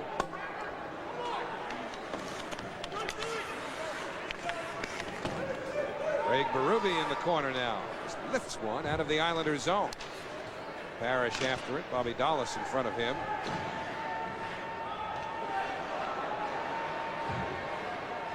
Tibbetts goes softly into Martins in front of the Islander bench. Hey, congratulations to Ray Ferraro, by the way, the ex-Islander who just seems to keep hanging in there, signed a new one-year contract with the Atlanta Thrashers. Had a tremendous year. Ray wasn't so sure the last time that we were in Atlanta that he'd be back for another year. I gave him a couple million reasons why he should come back. That'd make the decision pretty easy, wouldn't it? Of course, Ray will probably. Start playing. Yeah. Well, I told you I'm representing him. I just want a fair cut. Yeah. Where are we on your representation of me? Well, You've had a good 3 months. Well, my staff and I are going to huddle tomorrow. And you basically, back to me? Well, basically what we're going to do. Basically what we're going to do is just sift through all the offers and then present the best ones to you. Okay. This is a process. All right. So you'll call me at home tomorrow. Sure. Okay. After we get through everything, maybe late in the day. All right. Oh, I got that charter. Here's Sketcher. Leave a message at the hotel. Call got knocked down by Bobby Dallas. 3:41 to go in the third period. Ferens put it right off of Connolly. We're still talking multi-year. Sure. Good. Why, you don't think I want as big a cut as I can get? I'll send you out there for 3 years if I can get it. Lifetime. A lifetime deal for you. Mike Crispino wants a piece of this action. You knew Crispy'd have his hand out once we started talking about cuts here. Okay, all take right, it away, Mike. Come on, go ahead. I know this is pertinent information. You guys seem like you need a break when you start talking about Joe Micheletti making a comeback in this league. But kudos really tonight to Chris Terrera. I know you guys were talking about him a few moments ago. If you recall back in Phoenix a few days ago at the end of that road trip, we're talking to Chris about his future, and you know, I said to him, you know, it must be awful to have to leave the Devils. They're going to maybe get to the Stanley Cup Finals again and win another championship. And he was not totally in agreement with that. He wanted to get back to playing some hockey. I think he'd been tired of sitting around for most of the year and wanted to try to regain his game a little bit. So this has not been a bad move for him in any way for his own personal development. And who knows what happens next year. But I don't know if it's a guarantee that if Lou Lamoriello came back at him, he'd automatically go back to New Jersey. Who knows? Back to you guys. All right, let's get back to my deal now. All right. Well, Lou's one of the guys I'm going to talk to. Parrish with a shot that's stopped by Garth Snow. Oh, boy. 2:59 to go in the third here. And the Islanders with a 4-1 lead. Hey, you know what's coming up tomorrow? The Mets opening up in Atlanta. Our first Fox Sportsnet Mets telecast Wednesday night as the Mets and the Atlanta Braves get together. That will be the second of 19 games between the Mets and the Braves this year. Geico Mets on deck leads off at 6:30, and then at 7, the Mets and the Braves right here on Fox Sports Net. Is that Al Leiter? Yeah, that'll be. No, wait a minute. That's Leiter tomorrow. Oh, Leiter tomorrow. Yeah, okay. We'll probably see Kevin Apier on Wednesday. Rick Reed Thursday. And then Friday, Saturday, Sunday in Montreal. Atlanta Braves winning their game today, so the Mets will be trying to catch the first place Braves tomorrow. Okay, Howie, can the Mets win the division? Yes, sure. Over the Braves? Absolutely. Braves get a little more difficult for a Met fan to hate this year because they get one of the all-time good people in baseball, Rico Brogna, the former Met, the former Philly. Played in Philly last year, yeah, right? Last few years. You won't find a better person in professional sports. And he's now playing first base. Tough spot for him. He's got to take over for Andres Galarraga, popular and productive. Easy play there for Garth Snow on the pop-up with 2:19 to go in the third. Rico had a couple of hits for Atlanta today, drove in a couple of runs. Well, one anyway. Saw him drive 1 run in the 8th inning. Galarraga went to the American League, did he not? Yeah. Where'd he go? Arizona? 1 second, they're telling me to do All right, it. let's do this. He went with Let's do the A-Rod fun in Texas. Texas. He was the other half of that deal with Rodriguez. Okay. 251.5 for Rodriguez and another .5 pocket change there for Galarraga. But you know, let's give you one more chance to get in on these fun packs. Sponsored by Newsday and PC Richard. One more chance. That'll be on Friday night against the Ottawa Senators. 4 tickets, 4 hot dogs. The tickets, by the way, for the misguided, one of whom includes Larry Roth down in our truck. Larry's going, what 4 games? It's the last game of the year. Larry, there are 4 tickets for 1 game. So you can bring your whole family. That's why they call it the Family Fun Pack. 4 tickets, 4 Pepsis, 4 hot dogs, 4 bags of pretzels. The idea being that you might want to bring the family, ergo the Family Fun Pack. And we have been relying on Larry this entire season. Speaking of fun, now if we're going to negotiate a playing contract for you, we may need a little more footage than what we have. See, that's me going after Dr. Levchuk. Mike Gordy, Buzzy Deschamps there. I was flying. Well, I could sell safety. See, not everybody's wearing a helmet. I can sell cautious players. There's Lorney in that old helmet that he wore. You're a -1 in your own highlight film. What is this? How am I going to? That's right. How am I going to sell together? that? That's Larry and Jeez. Paula. What's that all about? Oh, you got the rest of the stuff. I think Jerry Hart and I finished +7, so we came back strong. I got to call Scott Boras for some advice. I'm going to need something better than that. Did you see Lorne Henning gets it to the red line and dumps it in Clark Gillies' corner? I mean, come on. 1:27 to go in the third. 4-1 Islanders. So the Islanders about to win their 21st of the year and also make it 3 against the Pittsburgh Penguins. Win the season series there. Webb and Kasparaitis again. You know, Kasparaitis saw him coming. Webb had him lined up, and just at the last moment, Kasparaitis ducked down. He sees him coming out of the corner of his eye. There's Webb. Watch Kasparaitis. Oh! Saw you coming. Oh, man. The game's not quite over with yet. Just when Webb thought he had them all lined up, Kasparaitis out of the corner of his eye. Saw him coming, protected himself, got out of the way. And so Kasparaitis, as always, has been very visible in this game against the Islanders. Well, Thursday nights at 7 on Metro, it's Game Face. Dave Sims will be joined by former Jet running back Bruce Harper and Omar Minaya, the senior assistant general manager of the New York Mets. If you'd like to be a member of the studio audience, call 877-674-METRO or send an email to gameface@metro.com. Put on your Game Face Thursday night following Rangers hockey only on Metro. Keep an eye on those two, Lacouture and Pyatt. Pyatt got some good right hands in there. Lacouture trying to return fire. And finally he wrestles Pyatt to the ice. That's good recovery there by Dan Lacouture. All right, from the face-off, you could feel that coming.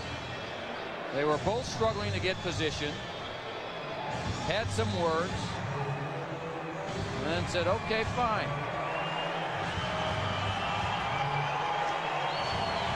Some blood, I'm not sure where that came from.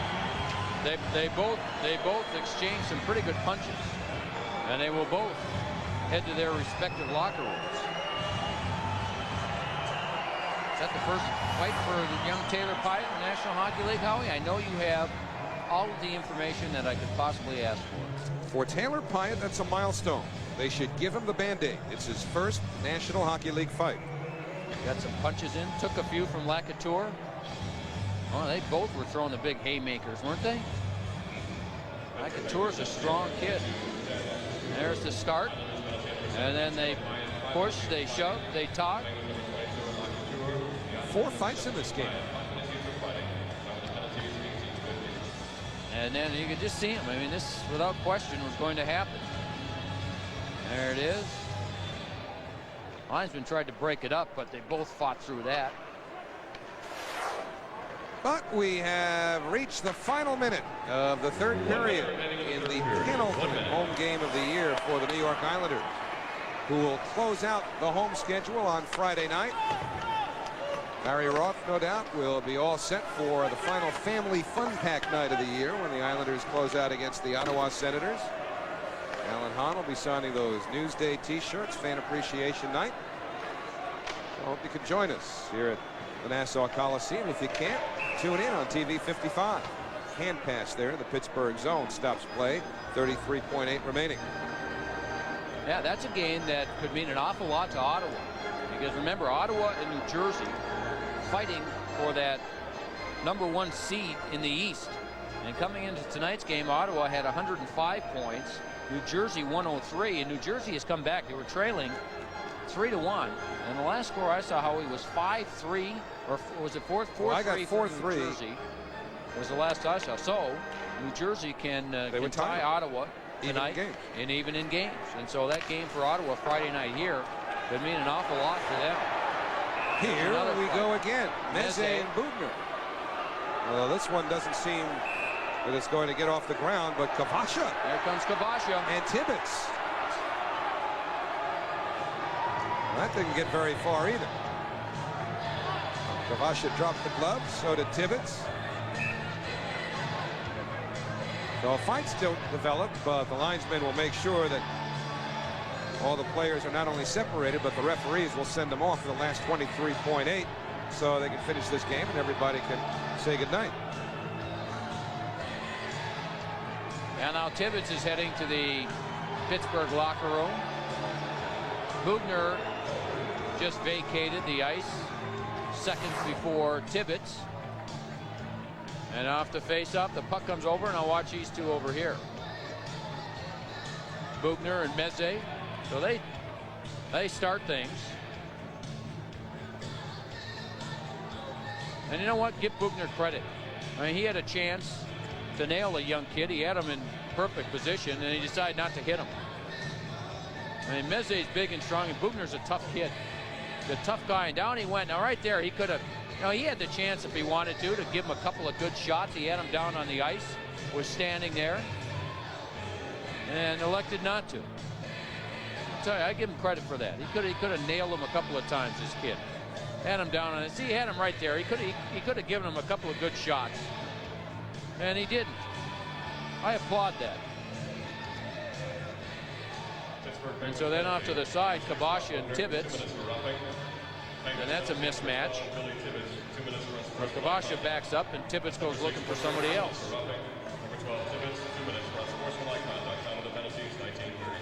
Well, again, just 23.8 seconds remain. So all of the players who are involved have been sent off. 5-on-3 for the Islanders. Bugner gets 2 minutes, and Tibbetts gets 2 minutes. Nothing else. Meze still on the ice, so is Kavasha. And here's Parrish trying to tee it up. Meze for Parrish. He shoots, save made. Rebound, Parrish missed the net. 12 seconds to go. Islanders going to win. The question is by how much. They'd like one more here. Meze to Galley, but he shanks it. 4 seconds to go. Kavasha just flings it out. Galley fires away. It goes wide. Doesn't matter, though. Final horn. Islanders win it 4-1. Now, the Islanders played Pittsburgh tough all season long. And Chris Terreri, 35 saves tonight. He was very, very good in goal. Even though the Islanders, in my estimation, deserved to win this, they had 29 shots on goal. Gar Snow, his first game in a long time, looked a little rusty. It's going to take him a little bit of time to get back into game shape. But Cairns and Chara did a good job against Jagr. And the Islanders overall played a strong game. Congratulations to Dave Scatchard, by the way. Goal number 20. Boy, if anybody deserves to reach a milestone in this season, it's Dave Scatchard. Not for just everything he does on the ice and the work that he has put in to make himself a good hockey player, but I think for everything he does off the ice that goes unnoticed.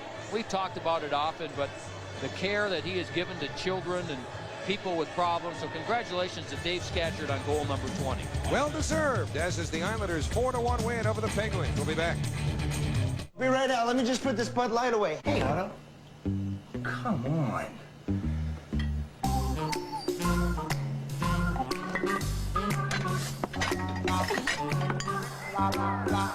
Honey, where's Otto? Otto? Otto?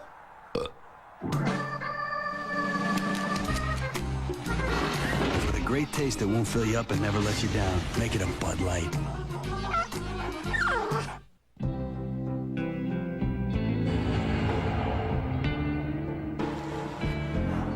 To all the weekend warriors who push themselves to the limit, The sports medicine experts and orthopedic specialists of Continuum Hospitals are thankfully here to help.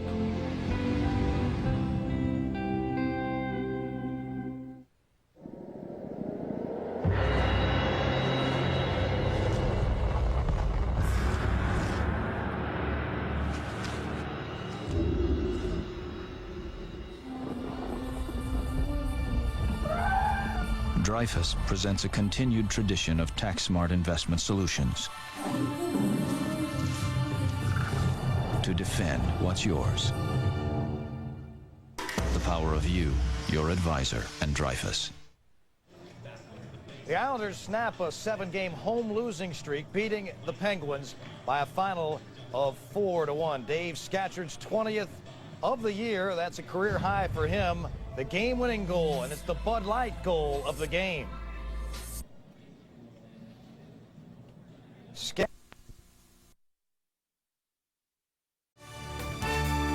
The proceeding has been a special presentation of ICENET, the Islanders Championship Entertainment Network.